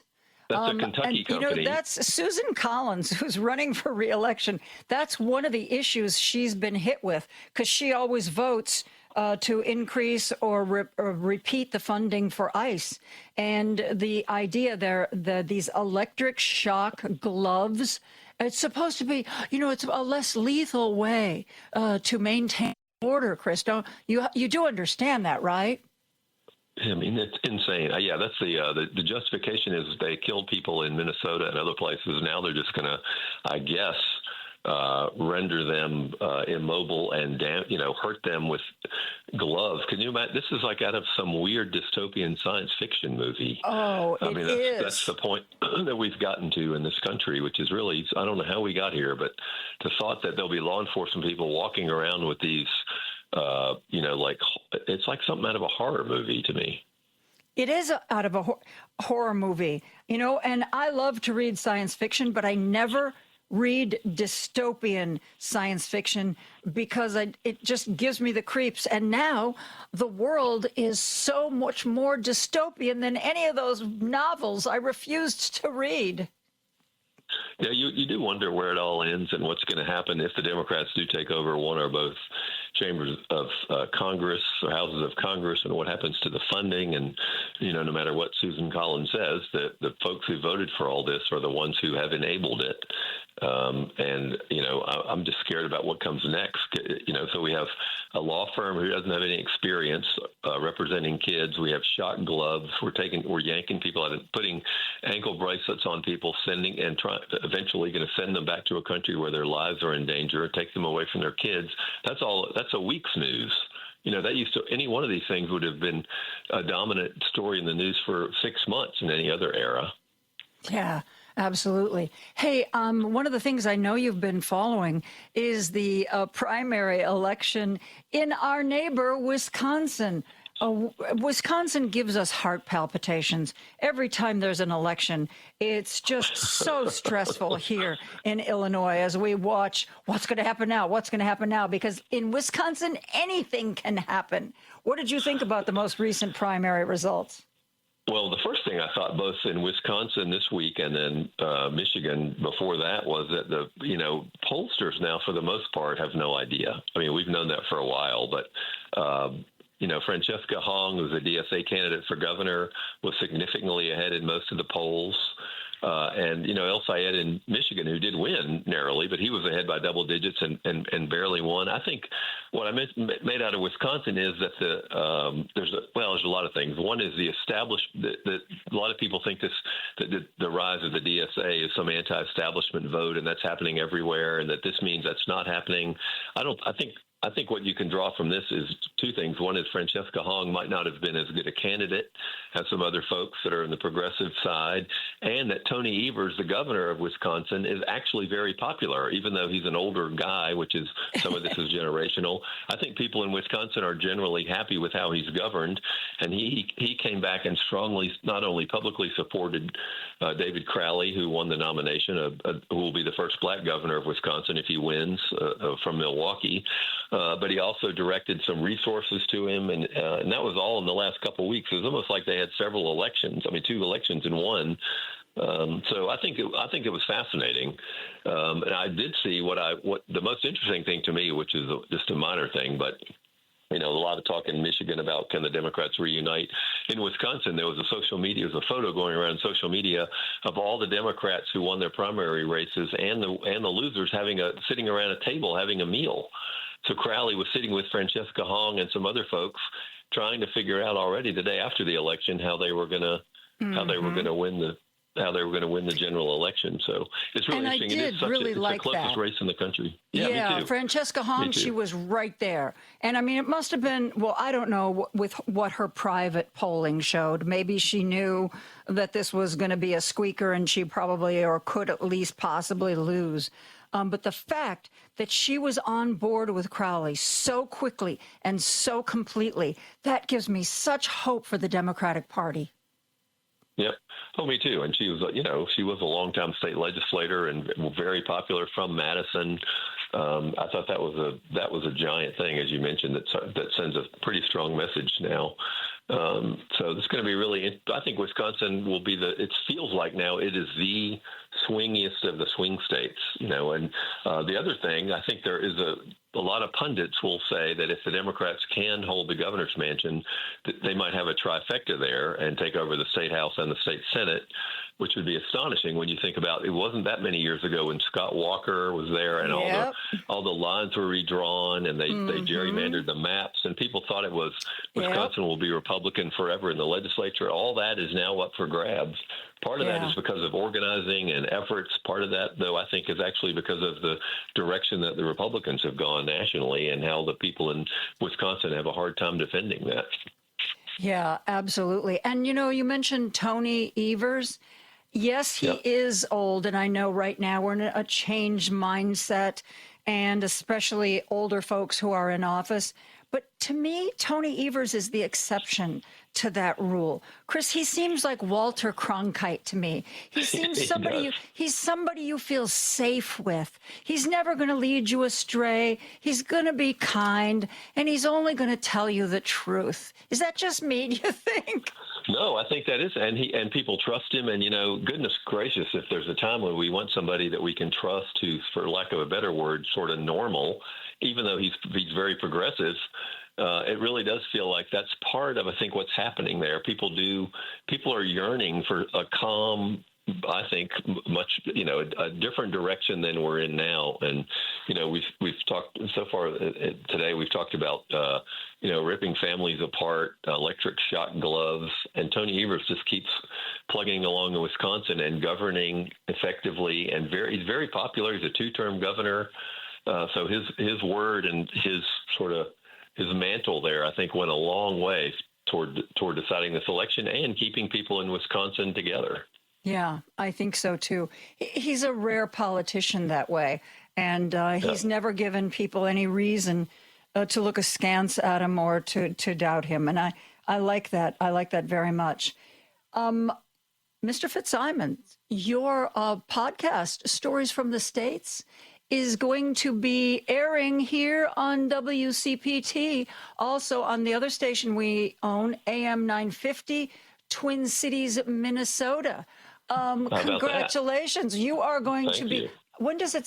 I'm trying to read. I got the announcement, and I saved it for our discussion. I can't... when does it start? Has it already started? Up next week. No, I think it's next week. Starting August 16th. There you go. There you go. Well, it's this week's. It's next week, but it's this week's episode. That's right. Yes. And so here on WCPT or heartlandsignal.com, it is going to be airing Sundays at 6 p.m. And in Minnesota, you are going to be, now you have a little bit of a schedule change. Through August, the show is going to be on Sunday at 11:30 in the morning, but then starting September, it will be Sunday at 11 a.m. Do you write all this down? Do you know this? You've got to be talking about this. I do have this all written down. It is exciting, though. I'm very thrilled that we're expanding our partnership with Heartland Signal. Very excited about that. Yes, it's going to be terrific. So it starts this Sunday, the 16th. Sunday, right. And is the episode we have been talking about today the one that's going to be airing? Yes, indeed, with Megan Henry and these topics about people getting rich off of immigration, and then a look at the week in the election. And then we always have one sort of bizarre story of the week that our newsletter authors come up with in our discussion. So I won't tell you what that is. It's always an interesting and more lighthearted thing, because if you talked about all that stuff the whole time, I don't know what we would all do. But hey, I hear you. You know, we have every Thursday, we're joined by one of the reporters for Heartland Signal, Rich Eberwein, because Heartland Signal reports stories that aren't always talked about on the radio side. So I have him come in once a week so he can bring us 3 stories we might otherwise have missed. And for the last several months, I have been beating him up one side and down the other to make sure that when at all possible, we end on either a story with a silver lining or a high note. And, you know, he can't always do it, but he gives it his best. And that's so important, I think, because, you know, yes, everything is really, really bad and tense right now. But if you don't alleviate the gloom and doom once in a while, you're going to lose a lot of people. But don't you think I completely agree with that? But I sort of think that we're in this era is in a tailspin. The question will be how much damage will be done before it's over. But I think other people are going to soon have control of, or have some of the controls in their hands, and we might be pulling out of this. It's just going to matter how fast and what damage is done before that happens. Yeah, absolutely. Well, Chris, I will be looking forward to you on heartlandsignal.com, WCPT AM 820, this coming Sunday at 6 p.m. And on our station, that's the time it's always going to be. If you're in Minnesota, it's going to move around a little bit, but here it is not. Chris, thanks so much for being here. Absolutely. Talk to you soon. We're going to take a break for news and be back with more after this. Remember when you get to work to hop over to WCPT820.com or the TuneIn Radio app and stream The Stephanie Miller Show. Weekdays 8 to 11 a.m. on Chicago's Progressive Talk, where facts matter.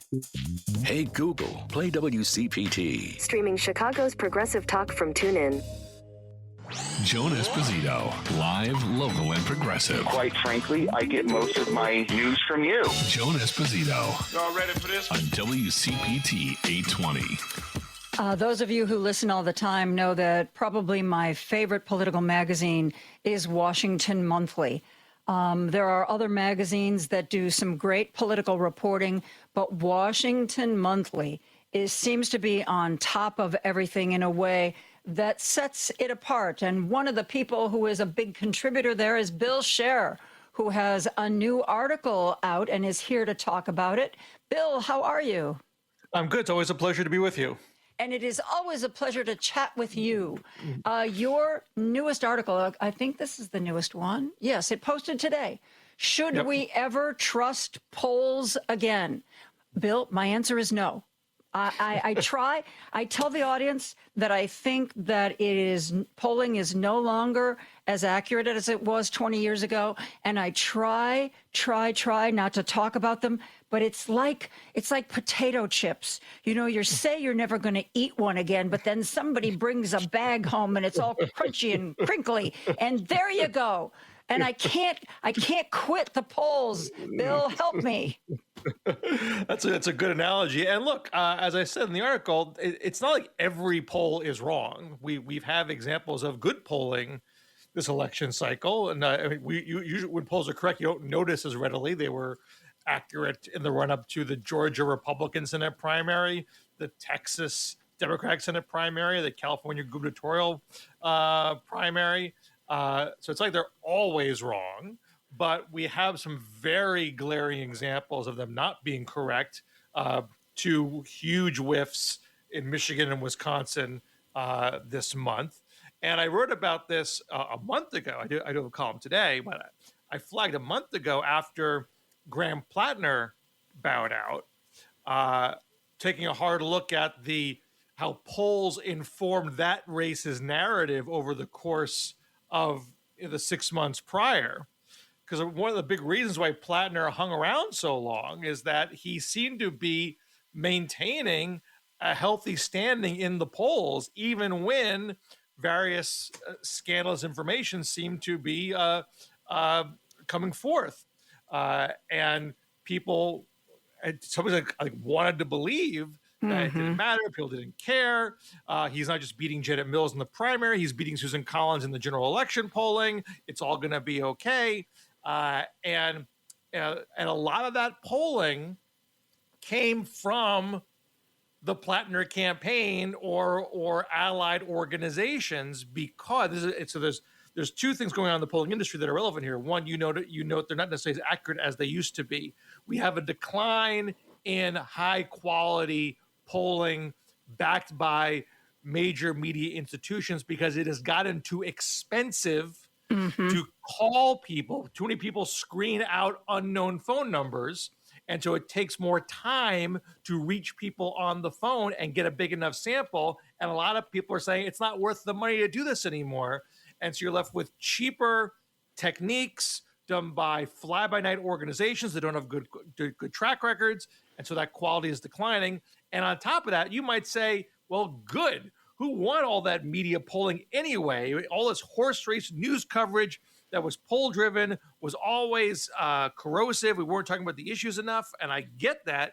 But now we see what happens when the media doesn't poll. That vacuum is flooded by campaign internal polling, which gets spun as being credible, and it's there to shape narratives. And so you had this period in Maine after the initial, the Reddit posts about Plattner came out, the first batch of them, the stuff about the tattoo came out.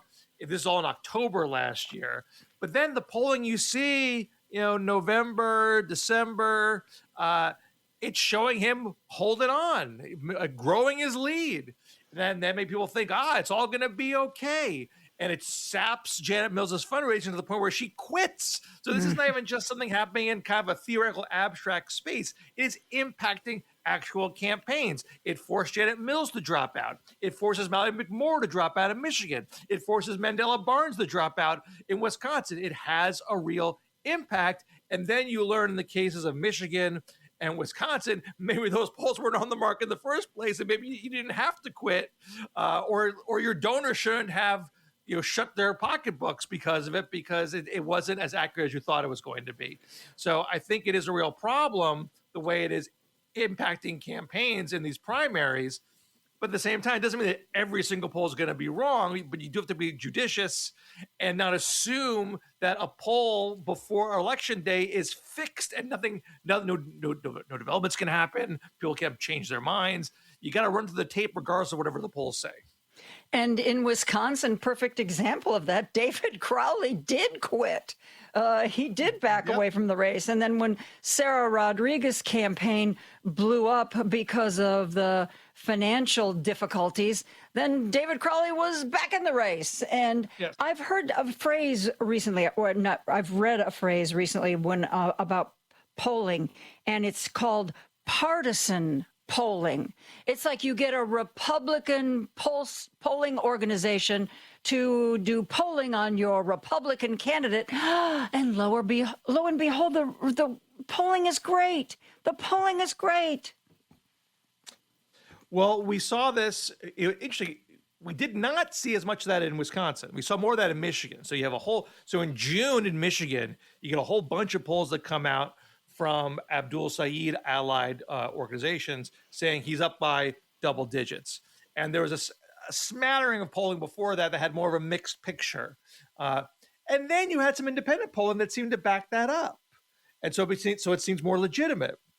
And that could have been a phenomenon known as herding, where pollsters consciously or unconsciously don't want to be outliers. And so maybe they fiddle with their weighting of the demographics, or they just on the front end say, well, if this guy thinks it's going to be more of a younger electorate, I'll say the same thing with my assumptions. And then once you had a bunch of polls that came out at the very end that all seemed like it was going to go big for LC, and everyone just assumed this was going to be a landslide, and it wasn't a landslide. No. Still won.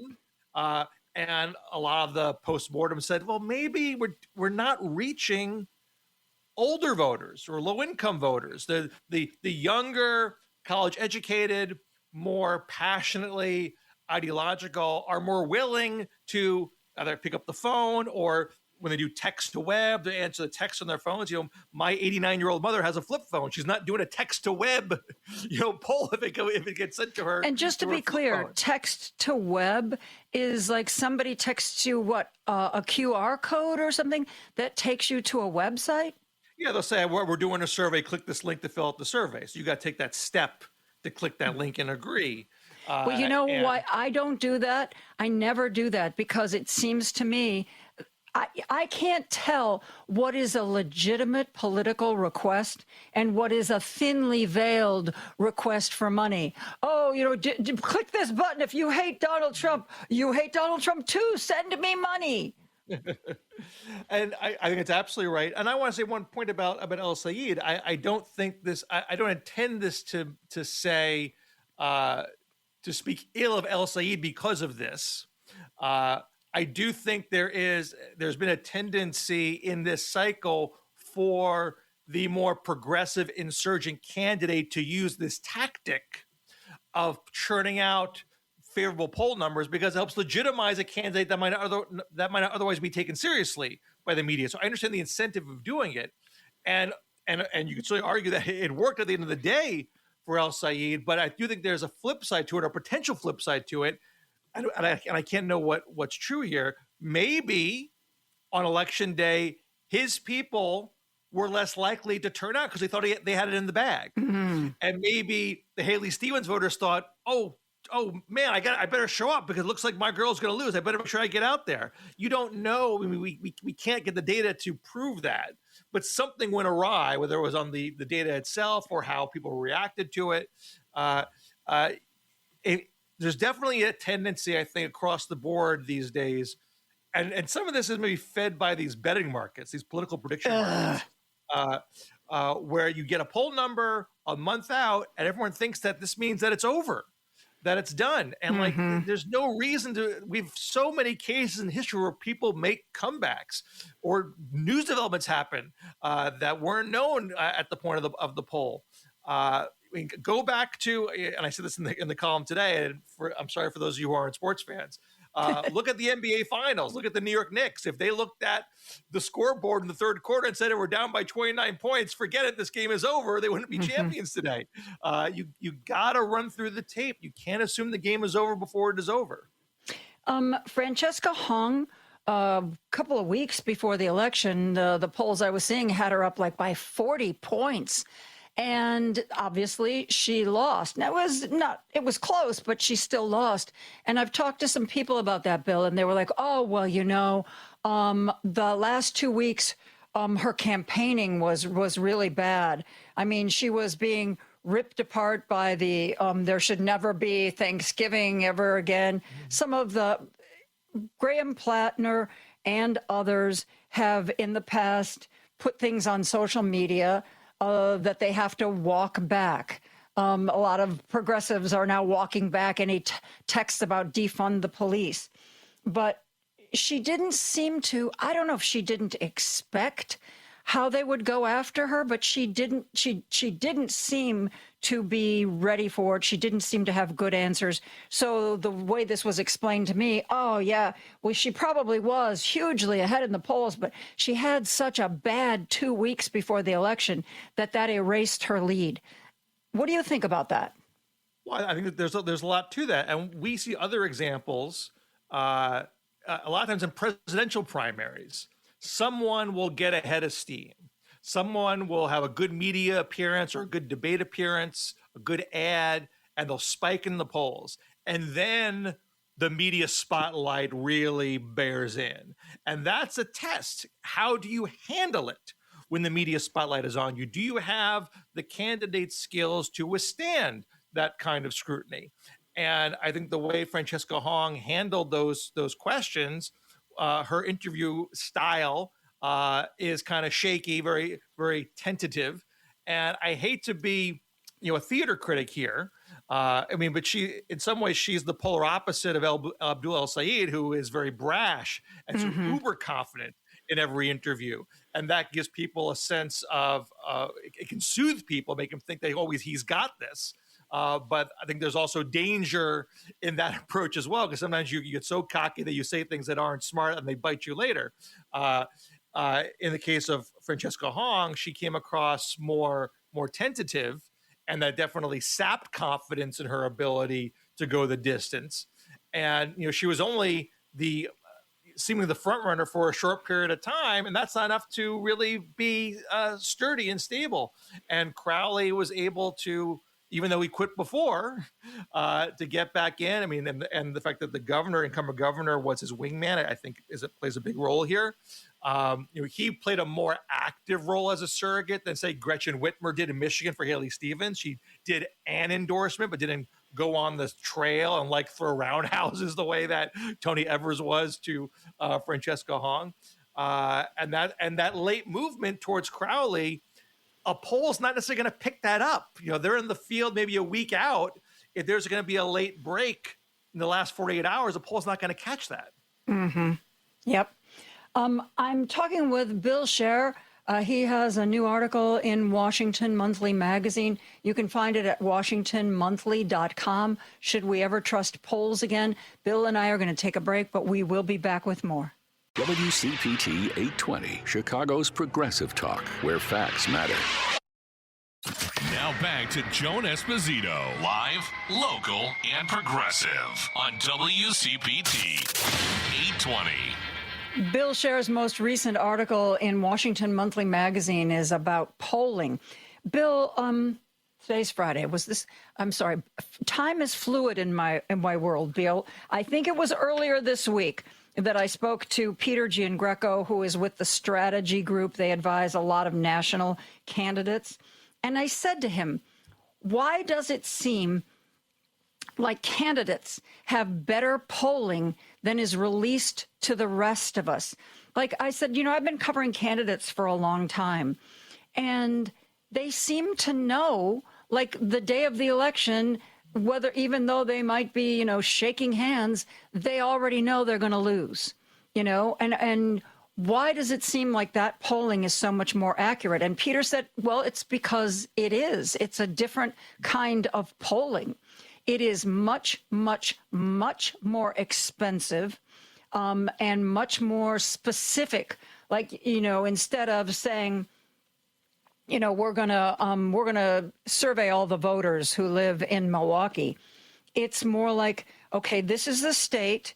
These are the demographics as far as ethnicity and race. We're looking at geography. They will say, okay, these are the representative folks we need. We need a white woman in her 60s who went to college and lives in the suburbs of Milwaukee. And he said they work until they find exactly the person that they feel their polling needs. And he said it is much more accurate. It is also very, very expensive, which is why not every candidate does it. But the thing I thought was interesting is sometimes he will judge a race, like somebody, let's say that you've got a candidate and their internal polling shows that they really have like a 20-point lead. And sometimes candidates will release that. We've done polling. I am so far ahead. And then as the election gets closer, they no longer release any polling. They no longer talk about their internal polling. And Peter said, and there's your indication that the polls are not as strong for them as they once were. What do you think about this very expensive secret polling? Well, I think I agree with that. I mean, good polling is expensive. It takes time because people are hard to get on the phone.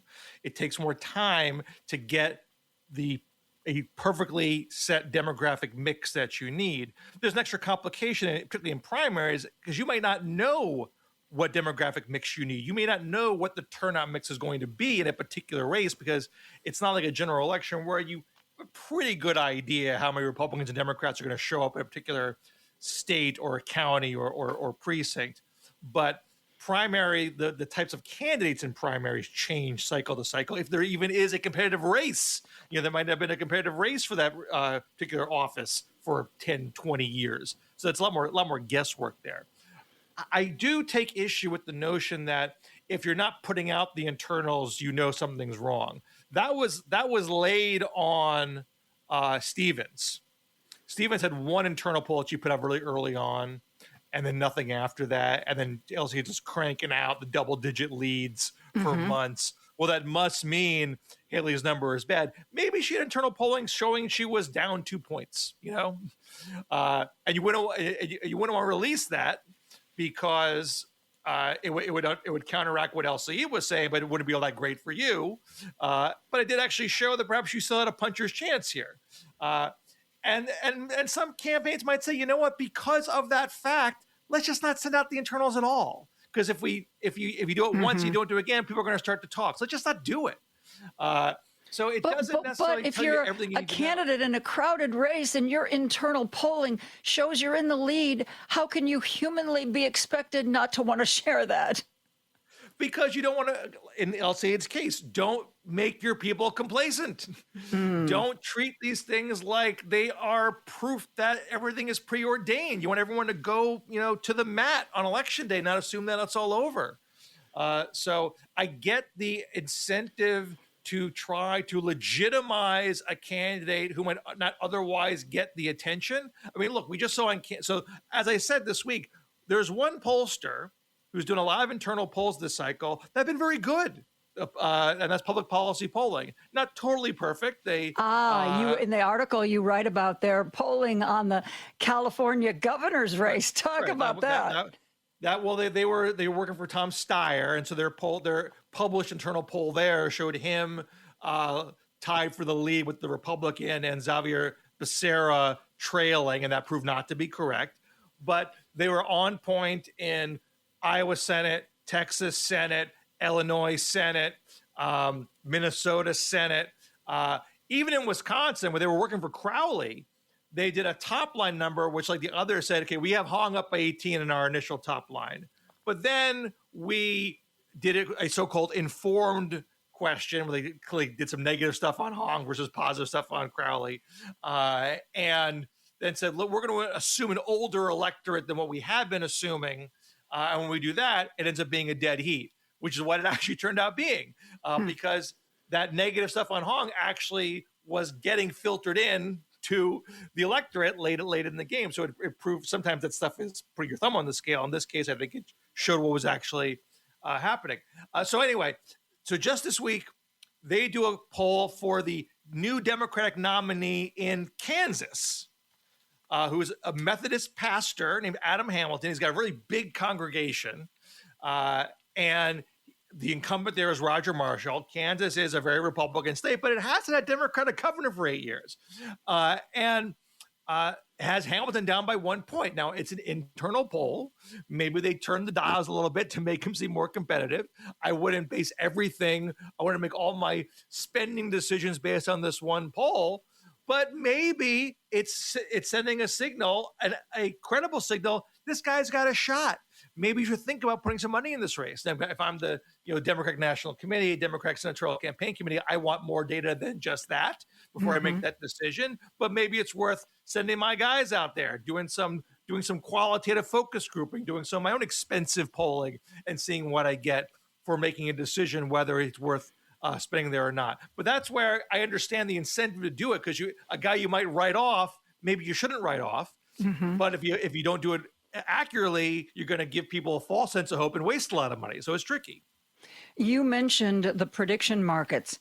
I thought companies like Kalshi, they were supposed to be like the new polling. That was going to be, CNN, for God's sakes, has an agreement with them. They talk about their results. I thought that was supposed to be the new surveying of voters that was going to be much more accurate. Yeah, it's ridiculous. This notion that if a bunch of people put money on the line, they would only do that if they had rarefied knowledge, and therefore you should trust where they're putting their money. Have you met compulsive gamblers before? Do you know? Are these people that really know everything they're talking about? Obviously not. And now we have two very clear examples that this is just mob mentality chasing conventional wisdom and bad polling. We have the Wisconsin race where Kalshi odds the day before had Francesca Hong with a 95% chance of winning and a 5% chance for David Crowley. In this less noticed race, there was a Hawaii congressional primary over the weekend. Forgive me, the last name I don't know how to pronounce properly, but he was a challenger winning against the incumbent Ed Case. The challenger put out an internal poll 2 days before, magically showing him beating Ed Case, and with no other obvious data to go with, Kalshi odds put him at 70% chance of winning, and Ed Case had 30% chance of winning, and Ed Case wins on Saturday by 21 points. And the defenders of these things saying, well, you should understand probabilistic forecasting. If a 30% chance means that could still win 3 out of 10 times. That's not suggesting he's going to win by 21 points. Come on. This was not based on real data. And in fact, a guy from Kalshi got in my X feed to challenge me on this. And I kept asking him, can you tell me what data you had that led your people to set these odds? What was so special about your information going beyond this one scrap of poll data that led to this odds making? And he would just not answer the question and would talk about something else, because there is no answer to that question. They don't have more information than you and I do. We can all read polls and we can make our own judgments based on one or two polls and think about how certain that is, or we can just go with the mob and lose a lot of money. Bill, I found your article fascinating. You always write things that I'm interested in Washington Monthly. Thank you for being here to talk about it. Always a pleasure. Thank you so much. Bill Scherer, Washington Monthly Magazine. You should be a subscriber. We'll be right back after this. This is Chicago's Progressive Talk, 820 AM, WCPT Willow Springs, and online at WCPT820.com, where facts matter. Joan Esposito, live, local, and progressive on WCPT 820. One of the things that you know that we like to talk about here on this radio program is adopting a dog or a cat or a guinea pig or a chinchilla, maybe even a goat from a rescue, or rather than trying to go out in the open market, or rather than going to a breeder and creating one more dog family that doesn't rescue somebody from a shelter. Darlene Duggan is the president and CEO of Anti-Cruelty, and she is here now to bring us an update on how things are going this summer. Darlene, how are you? Hi, Joan. I'm doing well. How are you? I'm doing pretty good. Is summertime Excellent. a big adoption time, or does it drop off in summer? Well, summertime is a big adoption time. That's one of the seasons where it's very easy to bring in a new family member into your home because the weather is so enjoyable, especially if you have a dog. It's easy to get in and outside and go for walks and do potty training. However, the opposite end of that is summer is also our highest intake season as well. So any gains that we make in our population on the adoption side is kind of lost to all of the increased intake that we have as well. So it's busy season regardless of which side of the equation we're talking about in the shelter right now. I know that when economic times are tough, more pets are returned to shelters and people can't afford them, or they're forced to move to a cheaper apartment and the new apartment doesn't allow pets. Is this summer on par with most of them, or has it been a little worse? You know, it's really, really hard to say. It seems like it is a little worse, and that's kind of what my gut and my heart are telling me. However, I have been working in animal welfare for over 20 years now, and summer months are always, always intense for us. And I think what we're really seeing here, Joan, is a shift in the whole sheltering ecosystem. When I first started working, it probably is over 20 years at this point, euthanasia was actually a bigger piece of the puzzle for us. A lot more animals were euthanized, and not just at Anti-Cruelty, but across the sheltering system. And now, with gains that we've made in how to, more properly place animals and all of the different tools that we have from a clinical standpoint and from a behavioral rehabilitation standpoint, we're able to place a lot more animals. So I think that is one of the pieces that's really playing into the shift that we're seeing right now in animal welfare. That's really interesting. And I know fundraising is a huge part of being in charge of a rescue. What is the best time of year to fundraise? I mean, or do you get more income coming in if you do a special event like Bark or something? Or I know sometimes people who can afford it offer a certain amount of money to match any donations. What is the best time of year for you and the most effective way to fundraise? Yeah, fundraising is at the heart of what we do. We cannot do all of the work. We cannot help the thousands of animals that need us without fundraising. We are a private organization, so that means we receive no government funding, whether that's from the city or from the county or from the federal government. So we rely on the generosity of, just animal lovers across the region. And fundraising really has no off season. I'll put it that way. We are always fundraising, and whether that's through our special events, you had mentioned Bark in the Park. In the end of September, we have Pour Your Heart Out coming up, which is a kind of cocktail gathering for the animals. Tickets are still available on our website at anticruelty.org. End of year is always a big season for us. People are so generous with lots of different charities at end of year giving. So, October, November, December, we definitely see a lot of donations coming in. And you're right. Sometimes we're lucky enough to get very generous donors who are willing to put up a match. So usually any donation that comes through will have a donor that will match it, sometimes up to $25,000 or $50,000 or whatever that match level is. So that is always very, very helpful. And a lot of people like to donate during those types of campaigns because their money is doubled with that generous match donation. Well, that makes perfect sense. I mean, why wouldn't you? Why wouldn't you want to do that? And you mentioned euthanasia. I may have mentioned that I'm on a lot of lists for a lot of shelters. I also am on a list to get posts from Chicago Animal Care and Control, and that is the city-run facility where people can drop off pets, people can adopt pets. You know, you might not think of Chicago Animal Care and Control as a place to adopt, but you can adopt directly. And organizations and shelters, if they have the space, go to CACC and help ease the load, don't they, Darlene? Yeah, they absolutely do. The city of Chicago, and honestly, many municipal organizations, whether that is, DuPage County or any of the counties in the surrounding Lake County and the surrounding area, they rely very heavily on shelter partners, groups that will specifically come in and pull adoptable animals and put them up for adoption and help, ease the burden of care there. And so Animal Care and Control in Chicago specifically, they do see and carry the bulk of the intake that comes in, whether that's stray animals or owner surrenders.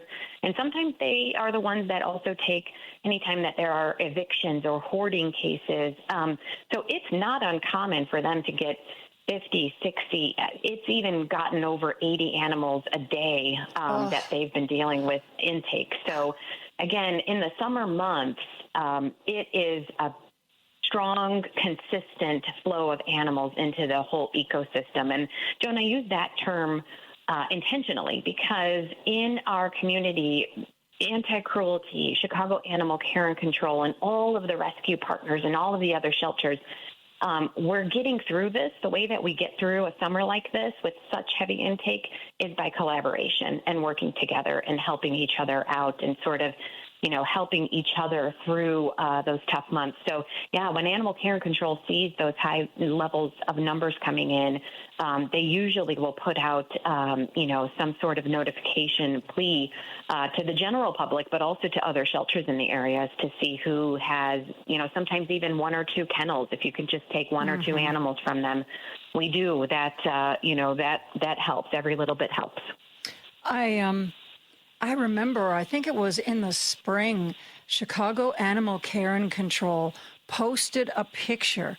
Somebody showed up at CACC and took a picture before the doors opened, and the number of people who were there to drop off pets was absolutely heartbreaking, just heartbreaking. And of course, just seeing people standing by the front door, there's no way of knowing exactly what's going on.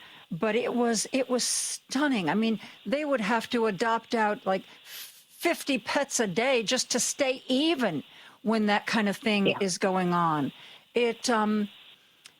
It always makes me sad when I read about people who are looking for a breeder. We want another Doberman, and, we're going to go back to the breeder we bought from before. And I know there are people who specifically want a certain kind of dog, though there are rescues for pretty much every breed, aren't there, Darlene? Because I remember one time I had a Mastiff, and I wanted another one.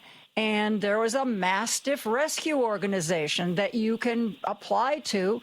And so just, it breaks my heart. And I don't know, maybe, I watch the American Kennel Club, and I really enjoy seeing all those breeds, running around and being evaluated. But the truth of the matter is it kind of breaks my heart.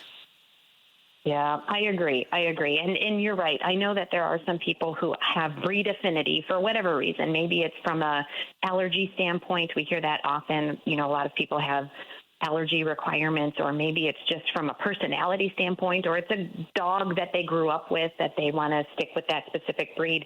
And one thing that I tell people is that animal shelters have purebreds too. About 25% of our population is purebred of some variety or another. I always point people to two different websites.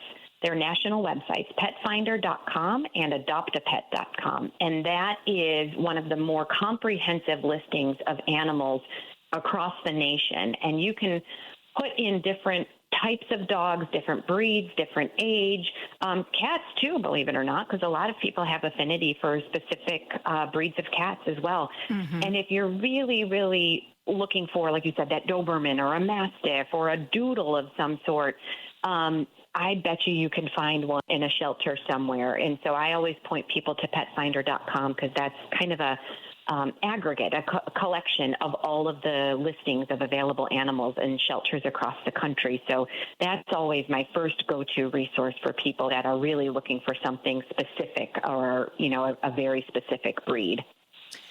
I'm sure you've read about this. The facility that was breeding beagles for medical research, and some activists broke in and took some of the dogs, and then it became kind of a public to-do, and the shelters or rescues negotiated with the owners, and they agreed to basically turn over all of the beagles that were there.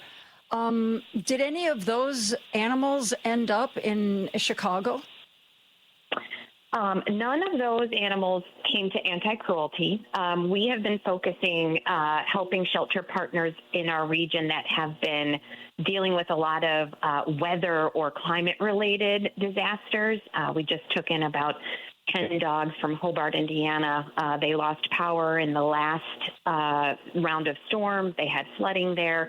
But with those beagles specifically, I do know that some shelters in the Chicago region have taken them in. And the last that I heard on that news story was that all of the beagles have finally been released from that testing facility. So thank goodness. I think that chapter is closed. That facility is being shut down. And it sounds like all of those beagles are in safe hands now. And I believe the people who originally first broke into the facility, they were arrested and charges have not been dropped. They are getting ready to go to court. And I remember reading that depending upon what they're charged with and if they're convicted, I mean, they could face years in prison. But it seems to me that that would be a pretty unpopular conviction. I don't know. I guess kind of feel like there's better things we can do with our judicial system than adjudicate those folks there. But yes, we'll see how this story ends for the people that did the initial rescuing of those beagles. Yeah, and one thing, I'm not sure that you know a great deal of detail about this, but it seems to me that the tide is turning. Yes, we want drugs and surgical procedures that are safe, but the idea of testing on animals, a lot of people would like it to be a lot more rigorous, that it'd be a lot more difficult to do. I remember when I was in school, I was in the School of Allied Medicine, and one of the majors there were people learning how to use heart-lung bypass machines. And they would get a large dog from a shelter and do the procedure over the weekend and then euthanize the animal when they were done. And I don't know, I mean, these days there's so much that can be done with simulations and AI and computers. I really hope that the use of animals in medical testing and training really, really all but disappears. Yeah, I agree. And there are a lot of pharmaceutical companies, a lot of healthcare companies that actually, subscribe to different types of standards so that animal testing is, the last thing that they have to do. There's so many, like you mentioned, there's so many other technologies available to us now that they don't have to use animals as much as they used to. And so, again, being in this industry for over close to 25 years now, I'm pleased with what I see coming out of the pharmaceutical companies and groups that uphold those standards or adhere to those types of standards. There's lots of alternatives, and it seems like there are a lot of companies that are recognizing the moral implications of animal testing and are finding alternative ways to, still honor the human health care advances that we want to and ought to make while also honoring the animals as well. So I think there's some good things on the horizon there. Well, Darlene, I am older than dirt, just to set the stage here. And I remember there was a time when you had to be really careful about what cosmetics you bought. And organizations would put out these lists of companies that didn't do animal testing on their products. And, you'd look through, because most of the companies that were first into this no more testing on animals, they would advertise that. And you had to look for those labels. And, that really fell out of fashion and went away. So I think we're becoming a more humane society over time. That's what I'd like to tell myself anyway. Yeah, I think you're right. And, earlier when I had said when, I first got into this field, we had a lot more euthanasia at the shelter level. And I think we're not seeing those numbers now, largely driven by, like you said, a more humane society, I think, just across the board. And that shows up in many ways in the products that we use and the healthcare access that we have to drugs and, treatments and the treatment of animals in shelters too. So I think it's looking positive. The future is looking positive, in my opinion. And one last thing that I'd like you to really talk about that I think is an overlooked treasure is adopting an older animal. You're absolutely right. It is an overlooked treasure. Older animals are fabulous. They're potty trained. They're done with the teenage sort of energetic, bouncing off the walls, running from wall to wall or, around your house like crazy nuts. They're chill, they're relaxed, they're cool, they're calm. They're great companions, and most of them still have some really good life in them. And I think to adopt an older animal is just, it is a precious gift that you can give to any animal, but certainly to a shelter animal.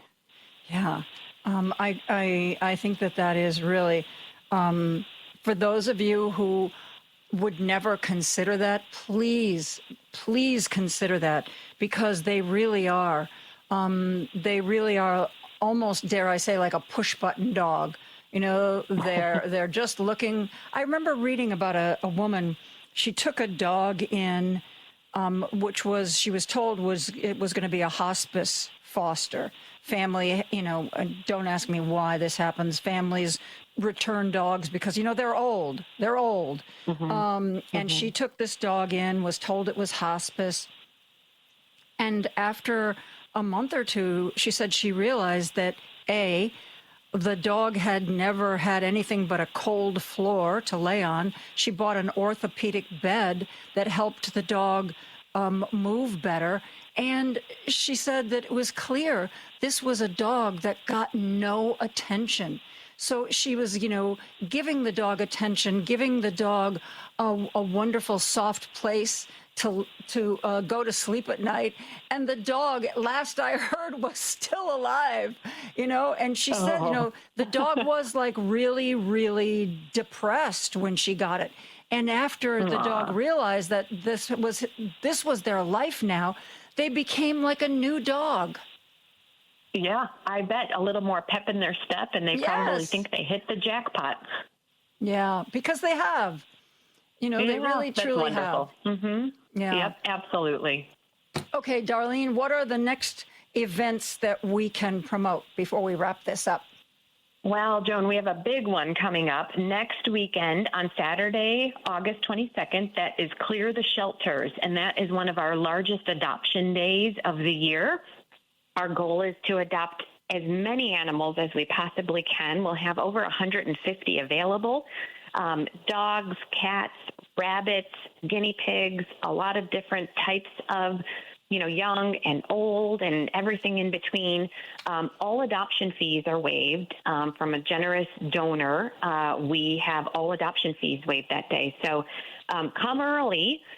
There's usually, earlier we talked about that line snaking around animal control to bring animals in. We usually have a line snaking around our doors for the opening of Clear the Shelters on the 22nd. So I would advise everybody, here's a little pro tip. I would say look at our website the days leading up to Saturday the 22nd, and you can kind of put your game plan together of which animals you think you might want to meet, and then get your lawn chairs, start lining up. The doors will open at 11 a.m. for adoptions on Saturday the 22nd. And can you pre-check the dogs online? Yeah, you can look at them online. Of course, we want you to meet them in person. So I would say, sort of scout out online who you think might be a good fit or might fit what you're looking for. And then you can come in with your list. And then when you get in there, our staff and volunteers will either show you to the specific animals that you've picked out online, or you can take a tour of our adoption rooms and pick out your new buddy. Wonderful. That's the 22nd. That's 22nd. A week from tomorrow. A week from tomorrow. And as always, we have free parking at Anti-Cruelty if anybody's going to be driving down. So there is really no excuse not to come down and adopt on the 22nd. Wonderful. Darlene Duggan, President and CEO of Anti-Cruelty. It is always a pleasure to chat, my friend. Thanks, Joan. I love our chats. That is going to do it for me today. Driving at Home with Patty Vasquez is up next. Among others, she's going to talk to Michigan State Rep Penelope Cernoglu. And one of the things they're going to talk about is there have been allegations of sexual abuse at Interlochen Center for the Arts in Michigan. Tomorrow, of course, Edwin Eisendrath will be here from 1 to 4 p.m. He's going to be talking to Eric Garcia, who is head of the Washington Bureau for the Independent, and also Jill Lawrence, author of History Keeps Happening. That's what she titles her Substack. Dean Baker, co-founder and senior economist at the Center for Economic and Policy Research. And don't forget on Sunday, Scott Duff, Ellen Miller, 11 to 1, Out Chicago, where they talk about all of the issues of the day, particularly as they as they affect LGBTQ folks. So please remember to join them. We're going to take a real quick break, and I'll be back with more after this.